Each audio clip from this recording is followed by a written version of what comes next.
C'est le médecin anesthésiste réanimateur qui a certainement fait le plus parler de lui en France. Vous le connaissez déjà tous pour la plupart.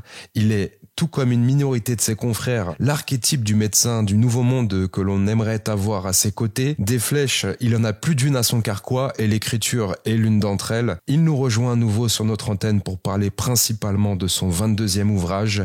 Et oui, vous avez bien entendu, il a 22 livres à son actif, tous plus passionnants les uns que les autres, et le dernier en date est loin d'échapper à la règle. La TCH, la PCH, le high concept, des mots certes techniques, dévoilant néanmoins des avancées extraordinaires, aux frontières du paranormal, diraient certains, et je dirais pour ma part, précurseur et annonciateur des thérapies de demain. Jean-Jacques, bonjour, merci pour ta présence. Bonjour et merci de me recevoir. Elle m'a rejoint spontanément, sans prétention aucune, suite au hasard d'une rencontre, grâce à un ami en commun, et depuis, elle ne nous a plus quittés, et ce pour notre plus grand bonheur. J'ai nommé Tamara Buhmann.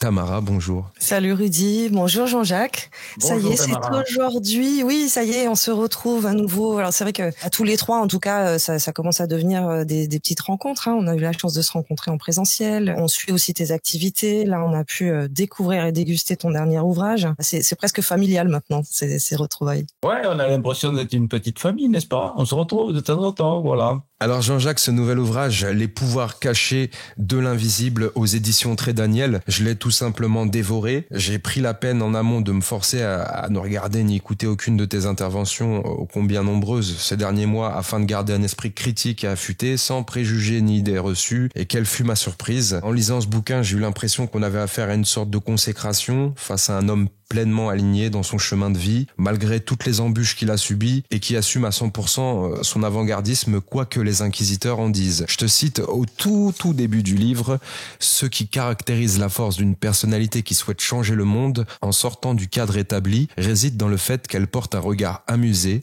et même jubilatoire sur les critiques, les moqueries, les menaces, les manigances et les attaques qu'elle subit, en sachant pertinemment que celles-ci resteront sans le moindre effet sur la trajectoire immuable qu'elle s'est préalablement fixée. Quelle est ta trajectoire à toi, immuable ? C'est une trajectoire que je découvre, en fait, parce que moi, je suis comme si j'étais sur un petit bateau, tout petit, j'ai bien conscience, avec beaucoup d'humilité, de ma faiblesse. Mais je suis sur une sorte d'océan, il y a des vagues, quelquefois elles sont beaucoup plus houleuses que d'habitude, et puis elles me portent vers mon destin. Je crois que tout le monde fonctionne comme ça. Alors il y a ceux qui rament à contre-courant, il y a ceux qui se laissent porter comme un bouchon. Moi, j'aurais plutôt tendance à faire ça, tu vois. Sinon, on s'épuise très vite. Donc, je me laisse porter par les vagues, et j'ai la sensation que les protections que j'ai ne sont pas terrestres. Les protections qui me font mettre sur cette voie que je n'ai même pas choisie, elles sont efficaces, bien plus efficaces que toutes les attaques que j'ai pu avoir, qui se sont en fait trouvées comme des sortes de catapultes pour me projeter encore plus loin dans ma trajectoire. Donc en voulant m'arrêter, on n'a fait qu'accélérer le mouvement, parce que si j'avais pas eu toutes ces attaques, j'aurais pas été aussi connu, puisque j'ai fait la une des journaux, Le Figaro, Le Parisien, au moment de mes problèmes, et il y a beaucoup de gens qui m'ont découvert de cette façon, que sinon, voilà, personne n'aurait peut-être prêté attention à ce que je faisais, donc. Oui, Jean-Jacques, c'est pas que le bouchon flottant, parce que tu as justement aussi, et c'est une grande leçon, je crois, pour beaucoup de personnes, malgré les attaques, tu gardes ce regard, exactement comme dans la citation, amusé. Oui, amusé, parce que quand tu es sur un bateau, que tu es porté par des courants qui te dépassent, et que tu vois qu'il y a des petits obstacles qui se dressent devant toi, et tu sais tout de suite que tu vas les franchir avec beaucoup de facilité, c'est amusant, quoi. Mais moi, j'ai l'humilité de penser que c'est pas moi qui mène la barque. Je suis plutôt porté par des courants et porté par des énergies. On me dit souvent, mais comment vous faites pour avoir autant d'énergie pour faire tout ce travail? Les énergies, elles viennent pas de moi. Moi, je fais que transmettre les énergies, c'est tout. Moi, tu parles dans ce bouquin du cartel de Big Pharma. On va y venir. De toute manière, ces derniers temps, apparemment, les algorithmes, la société Alphabet a l'air un peu plus flexible. On n'a pas eu de censure sur certaines émissions. On a pu se lâcher et exposer certains propos sans avoir de censure. Donc, on va y aller, tout simplement. Mais ce bouquin aussi, on va revenir encore une fois sur énormément de chapitres. Il y en a un qui m'a plus particulièrement marqué. On reviendra plus tard dessus aussi. Mais au tout début, je voulais reprendre aussi une partie de ton texte en tout début d'ouvrage. On entend souvent dire que 10 à 20% des gens ne seraient pas hypnotisables. Pour ma part, c'est le cas. Je ne suis pas hypnotisable. J'ai jamais réussi à le faire. Tu penses que c'est pas le cas? Tu penses que 100% des gens sont hypnotisables? Ouais, je pense que si tu as un problème avec l'hypnose, il peut être résolu comme tous les problèmes. Tu sais, avec beaucoup de travail, avec beaucoup de motivation et de persévérance, ça finit par lâcher. Le mental, c'est ce qui bloque. En général, ce sont les gens qui sont très structurés, qui aiment bien analyser les choses, et je crois comprendre que tu fais partie de cette personnalité, puisque ne serait-ce que les essais de son qu'on a fait avant de démarrer le truc, je vois que tu es vraiment dans l'analytique et la perfection. Donc tous ces gens-là, et en particulier mes confrères médecins, ont de plus de mal à lâcher, c'est-à-dire à faire confiance à une autre personne pour faire une expérience. Ce sont les mêmes personnes d'ailleurs qui ont peur d'être en avion, parce que c'est pas eux qui pilotent, c'est les mêmes personnes qui ont ces peurs d'être dépendants de quelqu'un qui va mener une séance d'hypnose ou qui va conduire un avion. C'est un petit peu la même chose. Donc il faut se lâcher, il faut arriver à se lâcher, et ça aussi, ça peut se travailler avec un hypnothérapeute qui saura s'adapter à ta personnalité, à ta motivation, à ton rythme. Eh ben, tu vas y arriver. Au bout d'un moment, ça va lâcher. Alors, ça va peut-être prendre plusieurs années, hein. mais au bout d'un moment, ça lâche. Ça, c'est obligatoire. On est tous faits pareil, hein. On est tous avec nos peurs, avec nos appréhensions, avec notre conscience analytique cérébrale qui mouline et qui empêche d'avoir accès à cette conscience intuitive extra-neuronale. Eh ben, au bout d'un moment, oui, avec de l'entraînement, on y arrive. Et moi, je suis persuadé que 100% des personnes sont hypnotisables. Malheureusement, il y a souvent des hypnothérapeutes qui baissent les bras, disant à la personne, désolé, je peux rien pour vous parce que vous êtes non hypnotisable. Et c'est dommage parce que la personne, jusqu'à la fin de ses jours, va rester convaincue qu'elle n'est pas hypnotisable, et elle va se passer quand même de quelque chose qui est très intéressant pour se brancher à d'autres informations que celles de son cerveau. Tamara, t'as déjà été hypnotisée? Alors moi, l'hypnose, pareil, ça marche pas. Tamara, elle est trop. Il faudra que Tamara essaye avec moi. Alors j'ai essayé la TCH sur ton dernier passage à Montpellier, et justement, j'allais y revenir parce qu'il y a des états d'hypnose différents, et tu en parles aussi dans ton ouvrage. Je vais te citer: les personnes qui sont connectées en CIE sont en état proche de l'hypnose. Elles sont en général immobiles et leur regard est figé, orienté vers l'avant ou vers le haut. Elles ne pensent à rien, elles sont branchées à des informations extérieures, extra-neuronales. Si vous voyez une personne dans cet état particulier, ne lui demandez pas à quoi elle pense. Elle ne pense à rien, fichez-lui la paix. Elle est connectée. Les enfants se font régulièrement réprimander par leurs parents quand ils sont dans la lune, alors qu'il faudrait savoir respecter ces moments privilégiés. Donc je voulais rebondir justement sur ce que tu disais. Oui, il y a des niveaux en termes d'hypnose, et on a tous vécu justement cet état proche de l'hypnose. Tu en donnes l'exemple aussi. Par exemple, on est sur la voiture, en voiture, autoroute, il n'y a pas de danger, etc. Boum, quelque chose d'un petit peu monotone. Faire la vaisselle, faire des choses où on n'a pas besoin d'être en conscience. Ouais, l'autoroute, c'est très hypnotique, je trouve. C'est pour ça que c'est très dangereux, finalement. On a cet état qui est un petit peu entre deux, où effectivement là, on peut recevoir quand même pas mal de choses dans cet état-là, sans pour autant être officiellement rentré dans la case hypnose, quoi. Et alors, moi, sur les expériences que j'ai faites, tu as eu la gentillesse de m'inviter à Montpellier sur une journée TCH. J'ai roupillé. Moi, j'ai bien dormi. Mais je veux dire, un sommeil agréable, quoi. J'avais la bave, et tout. J'ai dormi profond, vraiment profond, ok. Pas juste, je dors et je garde un œil quand même sur ce qui se passe. Que c'était un peu frustrant parce que j'étais venue aussi en tant qu'observatrice, mais la meilleure façon de l'observer, c'est de l'intérieur, et on a déjà peut-être la clé de pourquoi ça n'a pas lâché, puisque je voulais garder un regard observateur de ce qui se passe, de la méthodologie, donc analytique. Donc on comprend déjà pourquoi ça a pas activé en tout cas. Et l'après-midi, où tu m'as dit reste donc cet après-midi, comme ça tu t'en fais un deuxième passage. Je dis voilà, peut-être que le deuxième passage va me permettre, maintenant que j'ai vécu une première fois l'expérience. Et deuxième passage, j'ai eu quelques images induites par ta voix, et très rapidement, pareil, tout le corps fait ok, d'accord. Je dors. J'en suis ressortie avec. Alors, moi, j'ai mon expérience en tant que médium, donc je vois aussi un peu comment tu peux recevoir des informations sans que ça passe par la partie cognitive, amnésique, et qu'elle soit pas forcément mémorisée, cette information. Par contre, le côté encodé, c'est rentré à l'intérieur. J'ai pas forcément besoin de tout savoir, de tout analyser. Il y a un avant et un après, mais je sais pas mettre des mots dessus. Je sais pas du tout mettre des mots dessus. Plutôt des sensations physiques. On y reviendra certainement dans le bouquin aussi, avec tout ce que tu as décliné derrière, et puis toutes tes observations à toi où tu repousses à chaque fois les limites, et surtout en termes de soins et de guérison, je crois qu'il y a vraiment beaucoup de choses à partager là-dessus. Donc des sensations physiques que moi je reconnais comme étant, il y a du soin qui se passe. Mais peut-être que pour que tout passe bien, on va l'éteindre, comme ça elle dort et elle peut vraiment recevoir sans mettre de limitation. C'est un petit peu moi mon retour. C'est comme ça que je l'ai compris. Il y a eu d'autres personnes qui se sont endormies. Dans ton livre, on a énormément de témoignages, on va revenir sur certains d'entre eux. Il y a eu aussi des apparitions. Alors au tout début, on parle d'une apparition mariale en hypnose collective, avec une cinquantaine de personnes dans la pyramide de Khéops. C'est vrai, ça a été très fort comme expérience parce que moi, je fais un petit peu comme Tamara connaît cet état particulier médiumnique. Moi, je suis dans un état particulier quand je fais ces hypnoses. C'est-à-dire que je ne lis pas de texte, je ne lis pas. C'est vrai que certains ateliers d'hypnose comme la PCH ou la TCH, on va y revenir. Là, il y a une trame qui est toujours la même. Mais ces hypnoses que je fais dans des lieux particuliers, comme la pyramide de Khéops, ou quand je suis en high concept. Ah, on va en parler du high concept. Ouais.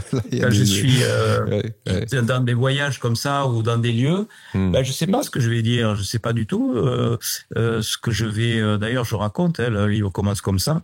Je sais pas du tout ce que je vais conduire comme hypnose. Et en fait, je me laisse porter par les énergies des lieux. Moi aussi, je fais partie de l'expérience. Et là, à Khéops, on a eu une sorte de forme lumineuse blanche qui a été photographiée, qui est apparue dans la pièce où nous étions. Ça a été pris par l'appareil photo d'une maman qui était venue chercher en fait un contact avec son fils décédé et elle a eu clairement une apparition mariale qui s'est produite et qu'elle a pu photographier. La veille, nous étions à Zaytoun où nous avions examiné des photographies d'apparitions mariales où on voyait les silhouettes blanches telles qu'on les décrit lors de ces apparitions et qui ont été photographiées aussi. C'était les mêmes choses qui s'est produite à Khéops. Ça s'est produit donc dans l'appareil photo d'une maman qui était elle aussi comme elle était Marie donc en deuil de son fils. Donc ça lui a beaucoup parlé. Elle était beaucoup émue de ça. Et on a ce genre de choses. On n'a pas que des manifestations auditives ou visuelles. On a aussi des manifestations sous forme lumineuse, sous forme d'apparitions qui se produisent lors de ces hypnoses. Et là, c'est autre chose qui se passe. C'est de l'ordre de la médiumnité. En fait, les personnes qui reçoivent des informations sont transformées en médiums lors de ces expériences. On est tous plus ou moins médiums. Bon, il y en a qui, comme Tamara, le sont de façon naturelle, et puis d'autres qui découvrent leur médiumnité. Mais on est tous des humains, on a tous les mêmes capacités. Il y en a qui sont plus doués que d'autres, c'est tout. Les hypnoses que je propose permettent d'évaluer, ou plutôt de mettre en éveil ou en exergue les capacités médiumniques des participants. Et ça, beaucoup de personnes le découvrent. Et de façon très émouvante. Par exemple, lorsque ce sont des personnes qui sont pas du tout dans ces énergies-là et qui découvrent ça pour la première fois. Par exemple, il y a un chauffeur routier qui avait été invité à venir à une de mes séances d'hypnose qui était pas du tout dans ces énergies-là. Ses copains lui avaient fait une sorte de joke lors de son anniversaire. Il lui avait offert une place de TCH. Pour se marrer, quoi, c'est tout. C'était comme un gag. Et lui, il était venu, il a dit quand même, j'ai vu le prix des places, je suis venu voir ce que c'était, quoi. Voilà. Donc, et quand je suis arrivé là, j'ai eu peur parce que je pensais que c'était une sorte de secte, parce qu'on fait une prière collective avant, ça lui avait fait peur, ça, ce truc. Et à la fin, on fait le débriefing, à la fin de l'expérience, il était en pleurs parce qu'il avait vu sa mère, et sa mère décédée, et il avait dit, je savais pas du tout que c'était possible d'avoir ce genre de choses. Donc c'est pas du tout parce qu'on est médium qu'on va avoir. Bien sûr, on va être facilité. Les médiums sont facilités, connaissent le chemin, ils n'ont même pas besoin de ça. Mais on n'a pas besoin d'être qualifié de médium pour vivre une expérience probante en hypnose. Et c'est très émouvant de découvrir des gens qui découvrent leur propre soi-même, qui découvrent leur propre capacité, et ces capacités de médium qui n'envisageaient pas du tout, qui n'avaient même pas l'idée que ça puisse arriver. Et c'est émouvant, ouais. C'est émouvant de voir ces personnes qui découvrent ça. Et cette image sectaire, il faudrait qu'on puisse s'en décoller. Alors, au passage, je commence à être exaspéré par certains commentaires. Je tenais à le préciser. Tamara pourra éventuellement aussi souligner mes propos, sachant que je suis très, très flexible par rapport à la modération. On a une équipe de modérateurs assez sympathique. Néanmoins, je commence à vraiment sentir un poids, une sorte de scission, des personnes qui réagissent vraiment avec énormément de virulence par rapport aux propos, par rapport aux intervenants qu'on invite. Pour moi, il est important qu'on avance dans une nouvelle phase, dans une phase un peu plus politique. J'aimerais que certains sujets soient débattus à l'échelle nationale. Des gens comme toi, et on peut le dire, Jean-Jacques, tu fais partie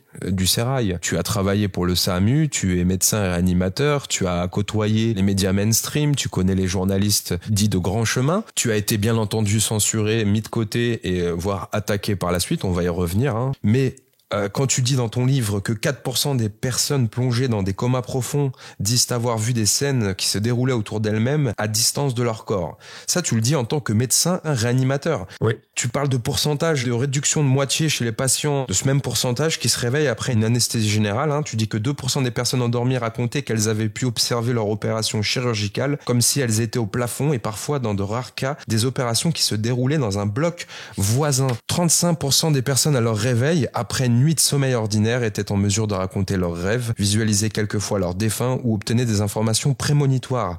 La plupart des études menées sur les expériences de mort imminente EMI montrent que 12 à 18% des adultes en arrêt cardiaque ont ces vécus extraordinaires. Ce pourcentage passerait à 65% chez les enfants. Est-ce qu'on n'a pas là un débat, une sorte de grille, de bloc, de paragraphe à ajouter à la profession de foi d'un nouveau parti politique, le parti de nouveau paradigme? Oui. C'est pas une question existentielle qu'on abordera. Moi, je la vois pas aborder cette question dans les prochaines décennies, et c'est triste, je trouve. Oh, je pense qu'on en parle. Je suis pas tout à fait d'accord avec toi. Je pense qu'on en parle de plus en plus. Comme tu l'as dit en début d'exposé, la censure est de moins en moins présente. Elle craque de partout, la censure. Et il y a tellement de preuves maintenant de ces énergies-là, de survivance. On ne peut pas balayer tout ça d'un revers de main en disant on ne l'explique pas, donc ça n'existe pas. Ça, c'est le refrain habituel de ceux qui sont dits scientifiques, parce que là aussi il y a eu une confusion qui est faite entre le terme scientifique qui est assimilé au matérialisme. Or, il y a des scientifiques, notamment je pense aux physiciens quantiques, qui sont tout à fait dans ces hypothèses de travail. Pour un scientifique matérialiste, une chose ne peut exister que si elle est reproductible et mesurable, ce qui est déjà une aberration, puisqu'il y a plein de choses qui ne sont ni reproductibles ni mesurables. On ne peut pas mesurer l'univers puisqu'on ne connaît pas ses dimensions, on ne peut pas non plus le reproduire puisqu'on ne sait pas comment il a été fait, et pourtant tout ça existe. Et l'amour aussi, l'amour n'est pas mesurable. Voilà, il faut avoir l'humilité de dire que on ne comprend rien, on n'a pas suffisamment d'outils scientifiques pour aborder le sujet, et il y a actuellement, et c'est ça le problème, c'est que il y a vraiment cette idée que tout ce qui n'est pas scientifique n'existe pas. Or, les sciences sont loin de tout expliquer. On est tellement ignorant en médecine qu'on ne sait même pas comment notre propre cerveau fonctionne. Il faut le faire quand même. On n'a pas de quoi faire les malins. On ne sait pas comment apparaissent les maladies. On ne sait pas non plus comment de temps en temps elles disparaissent de façon dite miraculeuse parce qu'on n'explique pas. Et les médecins qui sont confrontés à ces guérisons inexpliquées préfèrent parler de rémission plutôt que de guérison, tellement ils sont persuadés que la maladie va revenir. On est face à un problème, c'est un problème philosophique par rapport à l'observable. Et un scientifique digne de ce nom, il doit s'adapter à l'observable. Il ne doit pas dire ça rentre pas dans les dogmes que je me suis fixé, donc ça n'existe pas. Il faut modifier les dogmes, c'est ce que j'ai fait avec cette proposition de conscience analytique cérébrale dissociée d'une conscience intuitive extraneuronale, pour tenter d'expliquer les choses de façon plus rationnelle, pas matérialiste, mais de façon plus rationnelle. Parce que, voilà, évidemment, toutes ces expériences mettent à mal le monde matérialiste. On est ici vraiment dans le cœur du débat. Tamara, tu as repéré le même passage que moi parce que c'est encore une fois des synchronicités assez improbables. On a reçu Alexis Ambre, qui est une autrice, qui a écrit un bouquin qui s'appelle « Qui dit que la mort est une fin ». Elle est morte pendant 3h15. Il y a de cela plusieurs décennies déjà. Elle a relaté son expérience à de multiples reprises. À l'époque, on a reçu par la suite aussi Sylvain Didlot qui a corroboré ses dires, et on a encore des gens dans le chat qui viennent nous dire que c'est du New Age. Alors aujourd'hui, on a un médecin réanimateur qui nous dit dans son ouvrage, le tout dernier en date, une étude passée sous silence et datant le plus de 20 ans a montré dans les 15 secondes qui suivaient un arrêt cardiaque qu'on obtenait une mort clinique attestée par un EEG plat, donc en d'autres termes un électroencéphalogramme plat. Autant dire qu'avec un EEG plat, il est impossible d'obtenir toutes les informations décrites dans une EMI, notamment la description d'un environnement situé à grande distance. Or, c'est précisément ce qu'il se passe. 15 secondes, c'est extrêmement court. Et là, on revient par rapport à Alexis Ambre. Tu précises, sans la connaître, Et que dire des arrêts cardiaques récupérés par les services d'urgence sur la voie publique ou à domicile? Dans ces cas, Ces délais ne se comptent plus en secondes, mais plutôt en minutes. On peut donc conclure que tous les rescapés d'arrêt cardiaque après une réanimation ne sont pas proches de la mort. Celle-ci n'est pas imminente, elle est déjà là. C'est pour cette raison que tu préfères d'ailleurs parler d'expérience de mort provisoire que d'EMI, d'expérience de mort imminente. C'est exactement le point qu'on a soulevé, Tamara, rappelle-toi, avec Alexis. Exactement, c'est vraiment oser dire, là, c'est un état de mort.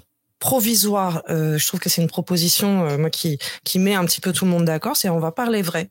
Là, cette personne est dans un état de mort clinique, cérébrale, cardiaque, tout ce que vous voulez, et il n'y a pas une autre façon de l'appeler. Mais ça nous ouvre déjà ce champ des possibles, et c'est aussi présent dans les témoignages dans le bouquin. Ces gens qui font ces expériences de mort provisoire arrivent tous avec ce discours quand même de dire ah ben alors de l'autre côté je suis vivant. Donc ça nous rebascule vraiment ces codes et cette vision, cette sémantique, ce vocabulaire de ce que c'est que d'être vivant, où on croit que c'est être dans un corps physique, et puis qu'une fois que le corps physique il est tout pourri et qu'il est fini, bah du coup on est fini aussi, alors que c'est assez perturbant. Ça questionne en tout cas de voir ces nombreux témoignages qui corroborent, quelles que soient les sources, quelles que soient les expériences, quels que soient les pays, quelles que soient les cultures, quelles que soient les religions, avec ces mêmes informations qui reviennent de ces expérienceurs qui peuvent revenir en disant voilà, en fait, non, je suis pas triste à ce moment-là. Au contraire, c'est de la joie, c'est de l'euphorie, c'est de la vie. Je suis vivant à ce moment-là. Et la science, qu'est-ce qu'elle nous répond ? Jean-Jacques, tu viens de nous le dire, mais tu le reprécises, hein, la thèse extraneuronale du fonctionnement de la conscience. Alors, moi, par exemple, pareil, j'ai déjà eu des sentiments de déjà-vu. On m'a dit c'est des ralentissements du cerveau. Futura Science, tu le dis, a publié le 2 mai 2023, le cerveau humain émet des ondes mystérieuses durant la mort. Ça a été relayé par le Figaro 28 jours plus tard. Un étrange sursaut d'activité dans le cerveau au moment de mourir. Et 5 ans plus tôt, tu précises, le 25 juillet 2018, le magazine Science et Vie, dans un texte intitulé « Dans le cerveau, la mort est un grand flash », avait déjà utilisé l'argument de l'hyperactivité neuronale, onde gamma, pour expliquer les EMI, la fameuse expérience des rats du Michigan. C'est quoi cette expérience des rats du Michigan ? Est-ce qu'elle est concrètement viable ? Non, absolument pas, parce qu'il n'y a pas de corrélation entre l'activité électrique du cerveau et l'expérience en elle-même. Ils ont trouvé, et ils trouvent encore, et c'est le serpent de mer, une activité désordonnée électrique intense au moment de la mort. Mais cette activité électrique désordonnée intense, on la retrouve aussi par exemple dans l'épilepsie, oui. Et on n'a pas pour autant une expérience de mort imminente. Il n'y a pas de corrélation entre l'activité électrique corticale neuronale et ce qui est vécu d'or de l'expérience. C'est pas comme ça qu'on va expliquer comment des personnes peuvent décrire des scènes qui se trouvent à distance et à très grande distance de leur corps physique. Alors, on avait pris des rats du Michigan, c'était une équipe d'anesthésistes qui avait fait ça, et c'est eux qui sont à l'origine de ça. Ils avaient pris des rats, ils les avaient endormis avec du pentotal, et ensuite ils leur ont injecté du chlorure de potassium pour les tuer. Et ils ont en même temps pris un électroencéphalogramme pour voir ce qui se passait au niveau du cerveau. Donc ils ont trouvé qu'il y avait cet orage, cette débâcle neuronale où il y avait une activité électrique intense comme dans l'épilepsie. Mais ça n'explique rien du tout. Ils n'ont pas demandé aux rats s'ils avaient vécu une EMI, s'ils avaient rencontré Dieu ou quoi que ce soit. Ils n'avaient pas pu les interroger puisqu'ils étaient tous morts. Donc il y a aucune corrélation. Je vois pas en quoi cela explique quoi que ce soit au niveau de l'expérience. Simplement, on a dit, ah oui, puisque l'activité de la conscience est plus élevée pendant l'expérience, donc peut-être que c'est cette activité hyper réactive au moment de la mort qui explique ça. Mais il n'y a pas de corrélation. Lorsqu'on a une épilepsie, on a aussi une débâcle neuronale, on a une activité électrique très intense. Et dans ces moments de convulsion, dans ces moments où les personnes sont au contraire tout à fait inconscientes, eh ben, il n'y a pas du tout une hyperactivité de conscience. C'est plutôt l'inverse. Il y a plutôt des gens qui sont avec une amnésie rétrograde et qui se souviennent de rien de ce qui s'est passé. C'est la seule étude sérieuse qu'ils ont pu pondre à ce jour pour essayer de contrecarrer ce concept de vie après la mort. Effectivement, lors de certaines morts cérébrales, juste avant, comme quand on débranchait un ancien poste de télé à tube cathodique, il y avait un point lumineux blanc comme ça qui explosait, et puis il devenait de plus en plus petit. Et c'est à peu près ce qui se passe au niveau du cerveau, hein, lorsqu'on le débranche, au niveau de l'aire occipitale visuelle, on a cette sensation, mais c'est pas le tunnel, ça aussi, ils ont voulu expliquer le tunnel comme ça. C'est pas du tout ça. La lumière qui est décrite, c'est pas une lumière telle qu'on la conçoit. Le mot lumière, c'est ce qui se rapproche le plus à cette sensation. C'est une lumière indicible. Et la lumière, en termes physiques, c'est ce qui se rapproche le plus dans notre monde terrestre à ce qu'ils vivent. Mais c'est pas de la lumière non plus. Comment une lumière peut-elle être plus puissante que celle du soleil sans éblouir, par exemple? Il y a ce genre de discours, il y a ce genre de métaphore, mais ils essayent de trouver des mots terrestres d'une expérience qui n'est pas terrestre. Donc, ils sont obligés de se rapprocher de ce qui est vécu plutôt. Ils essayent de dire ce qu'ils ont vécu avec des mots terrestres. C'est comme si on voulait expliquer la couleur rouge à un aveugle de naissance. C'est impossible. Comment expliquer une couleur si on ne l'a pas vécu, si on l'a pas vu soi-même? Donc là, c'est pareil. Ces personnes-là sont en frustration parce qu'ils sont obligés. Ils sont pas obligés, mais ils aimeraient bien pouvoir partager cette expérience avec les autres en communiquant avec des mots terrestres. Mais c'est pas une expérience terrestre. Donc, ils sont frustrés. Et surtout, si on se moque d'eux, encore plus. D'un point de vue scientifique, ils sont aussi dans l'erreur. Le cerveau, il a bon dos. Tu dis, quand le sage désigne la lune, l'idiot regarde le doigt. Les matérialistes s'obstinent à observer le cerveau pour comprendre une expérience qui ne concerne pas cet organe. Oui, absolument, puisqu'on s'aperçoit que lorsqu'il est éteint, la conscience est plus performante que lorsqu'il est allumé. Donc, comment pourrait-on expliquer qu'une voiture va plus vite avec un moteur arrêté si c'est le moteur qui fait marcher la voiture? C'est la même analogie. Donc là, c'est complètement je suis d'ailleurs assez surpris que des gens aussi intelligents, enfin au moins avec un niveau d'instruction aussi poussé, soient obstinés à chercher la solution dans le cerveau, puisqu'on montre que dans l'expérience, le cerveau fonctionne plus. Alors, comment peut-on encore croire que c'est en faisant des IRM du cerveau qu'on va trouver la solution?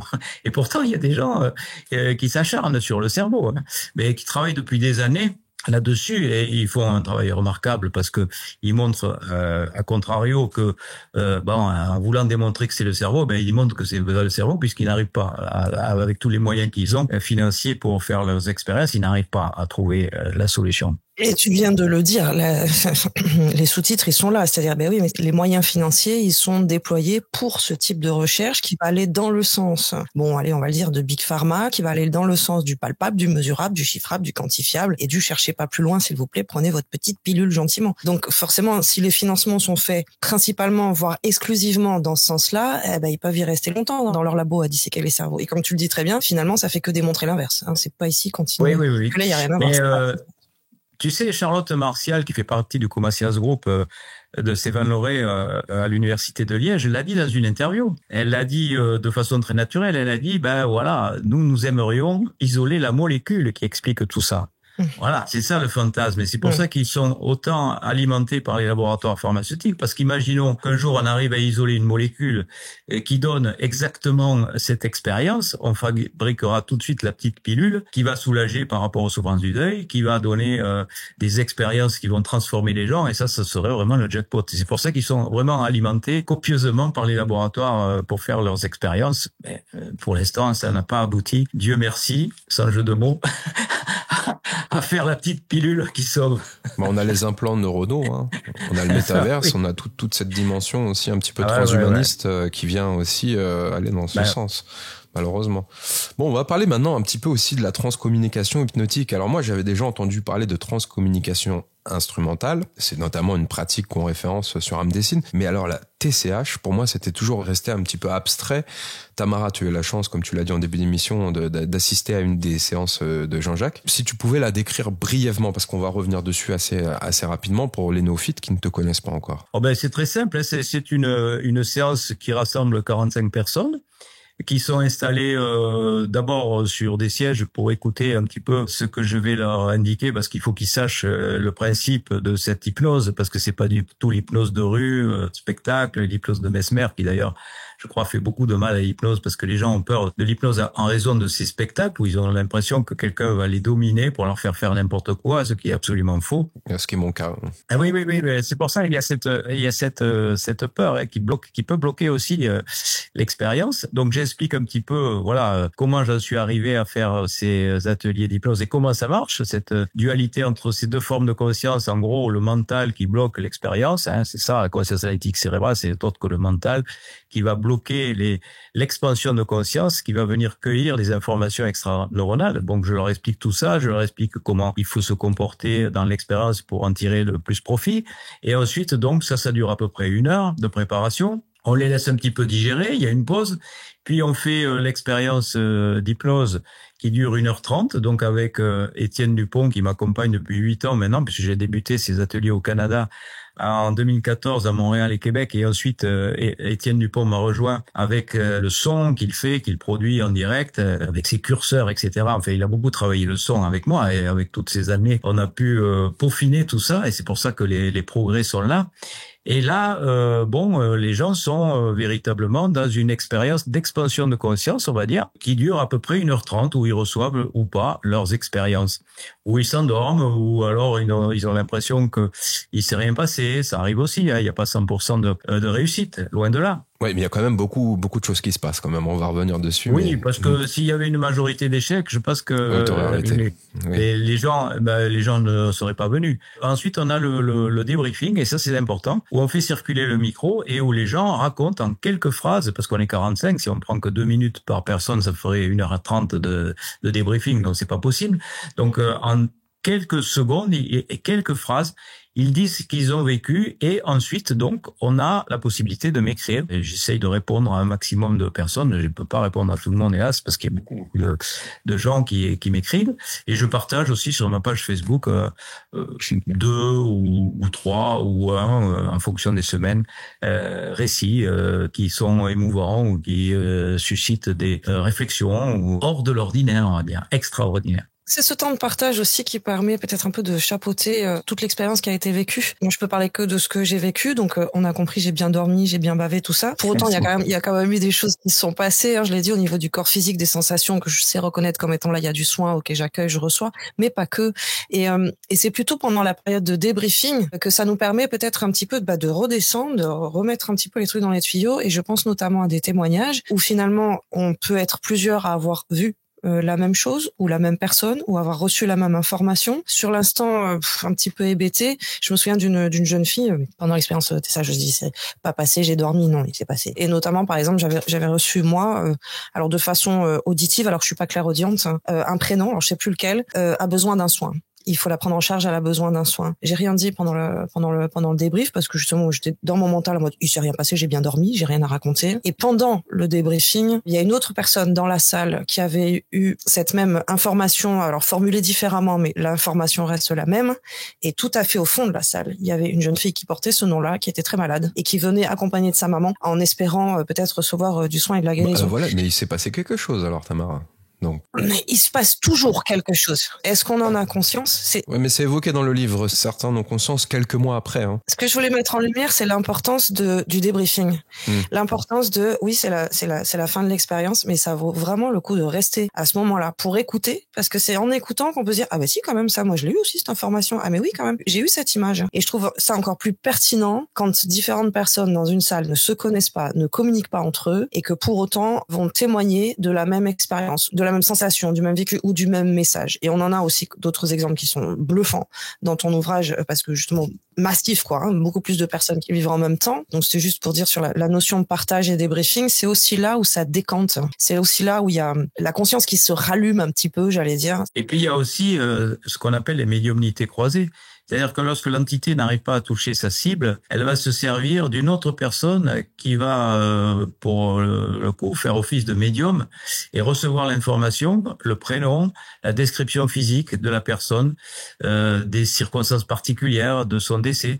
Tout ça va parler à une autre personne qui n'aura pas pu joindre la bonne personne. Comme si le défunt, ayant échoué sur sa cible, va trouver quelqu'un de plus ouvert pour faire passer le message.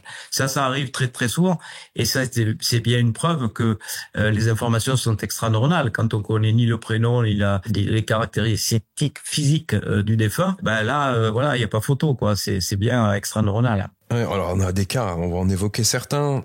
Il est fréquent, tu le dis, hein, il est fréquent que l'entité qui se présente en TCH soit totalement inconnue au moment de l'hypnose et reconnue ensuite sur une photo ou en faisant la description à une autre personne. Et là, moi j'ai pris le témoignage de Janie qui disait « J'ai fait ma première TCH à Clermont-Ferrand en juillet 2023 et pendant l'expérience, j'ai vu mon grand-père qui est décédé en 1978 et que je n'ai donc pas connu puisque je suis né en 1985. C'est le seul défunt qui s'est présenté à moi. Il était triste, mais ne m'a pas dit un mot. J'ai été surprise de le voir parce que je ne m'attendais pas du tout à lui. Il y a 15 jours, j'ai consulté une magnétiseuse médium pour une tendinite récalcitrante et tout de suite, elle m'a demandé si je connaissais un Pierre. Je lui ai répondu que mon grand-père s'appelait ainsi, mais que je ne l'avais pas connu. Cette dame m'a dit que mon grand-père était assis à mes côtés, qu'il n'était pas encore monté dans la lumière, qu'il était très triste parce qu'il avait perdu une petite fille en bas âge, ce qui est vrai d'ailleurs au passage, ce qu'elle a pu vérifier. Sur le chemin du retour, j'ai fait le rapprochement avec ce que j'avais vécu pendant la TCH. Voilà donc encore une preuve que ce que nous vivons en TCH n'est pas le fruit de notre imagination. Et des témoignages comme ça, il y en a pléthore, il y en a vraiment un nombre assez incroyable. Moi, j'ai été aussi marqué par ce concept, ce high concept, hein, que j'ai assimilé à une sorte de bad trip. On va y revenir un peu plus tard d'ailleurs, parce que bad trip, pourquoi bad? Alors les premiers exemples, ils sont assez impressionnants et c'est ce qui me donne, enfin, c'est ce qui fait que je suis réticent un petit peu à ce genre d'expérience. J'ai l'impression d'ouvrir des portes comme certains ouvriraient des portes en faisant des incotations. Attends, il faut expliquer high concept déjà pour que les auditeurs puissent nous suivre. On va y revenir. Alors je veux quand même rester un petit peu sur les TCH. Tu dis aussi que les contacts avec les défunts obtenus en TCH impressionnent par leur précision. Certaines informations recueillies de cette façon démontrent qu'elles ne peuvent venir de l'imagination ou de la construction cérébrale car elles sont tout simplement totalement inconnues au moment précis où elles sont délivrées. Et quand toi tu recoupes et que tu corrobores tout ça, et c'est quoi le cas le plus flagrant, on va dire, si tu avais une anecdote vraiment marquante à nous donner pour venir illustrer ça? Il y en a tellement. Mais celle qui t'a marqué le plus? Ce sont surtout les objets retrouvés. Par exemple, cette femme qui dit, j'ai vu ma mère, elle m'a dit qu'il y avait une étoile de mer séchée sous son imprimante. Elle rentre chez elle et elle vérifie l'information. L'information est exacte. Il y a bien une étoile de mer séchée sous l'imprimante, elle l'ignorait totalement. Donc, je veux dire, la TCH, c'est une révolution copernicienne, à la fois sur le fonctionnement de la conscience, mais aussi sur le fonctionnement de l'hypnose. Puisque jusqu'à présent, Freud, Jung, Erickson pensaient que l'hypnose était une réminiscence de souvenirs enfouis dans l'inconscient, que toutes les informations étaient stockées quelque part dans une des mémoires du cerveau, mais là, c'est pas le cas, puisque c'est l'étoile de mer. Ben, elle n'était pas stockée dans la mémoire de la personne qui ignorait totalement ça.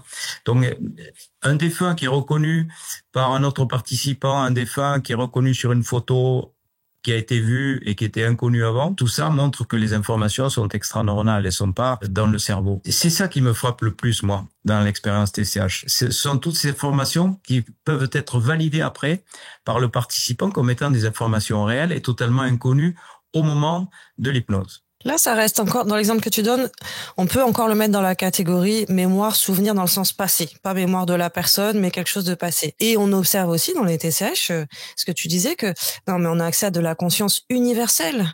Donc, il n'y a pas la ligne de temps. Certains témoignages, moi dans ceux que j'ai lus qui m'ont marqué justement pour illustrer comment prouver, etc. Par exemple, des personnes qui viennent en TCH et qui vont voir une silhouette. Alors tu décris ce que disait la dame. Hein. Pendant sa TCH, elle voit une silhouette avec une personne avec une robe fuchsia, des ballerines assez remarquables, etc. Elle connaît pas cette personne. Dans la salle, ça parle à personne, etc. Et elle reçoit en même temps un message pour une maman qui est en deuil. Bon, ça parle à personne à ce moment-là. Et elle, sitôt sortie de la TCH, sous l'abribus, il y a une dame qui porte la robe rose avec les ballerines noires, similaire à ce qu'elle a vu.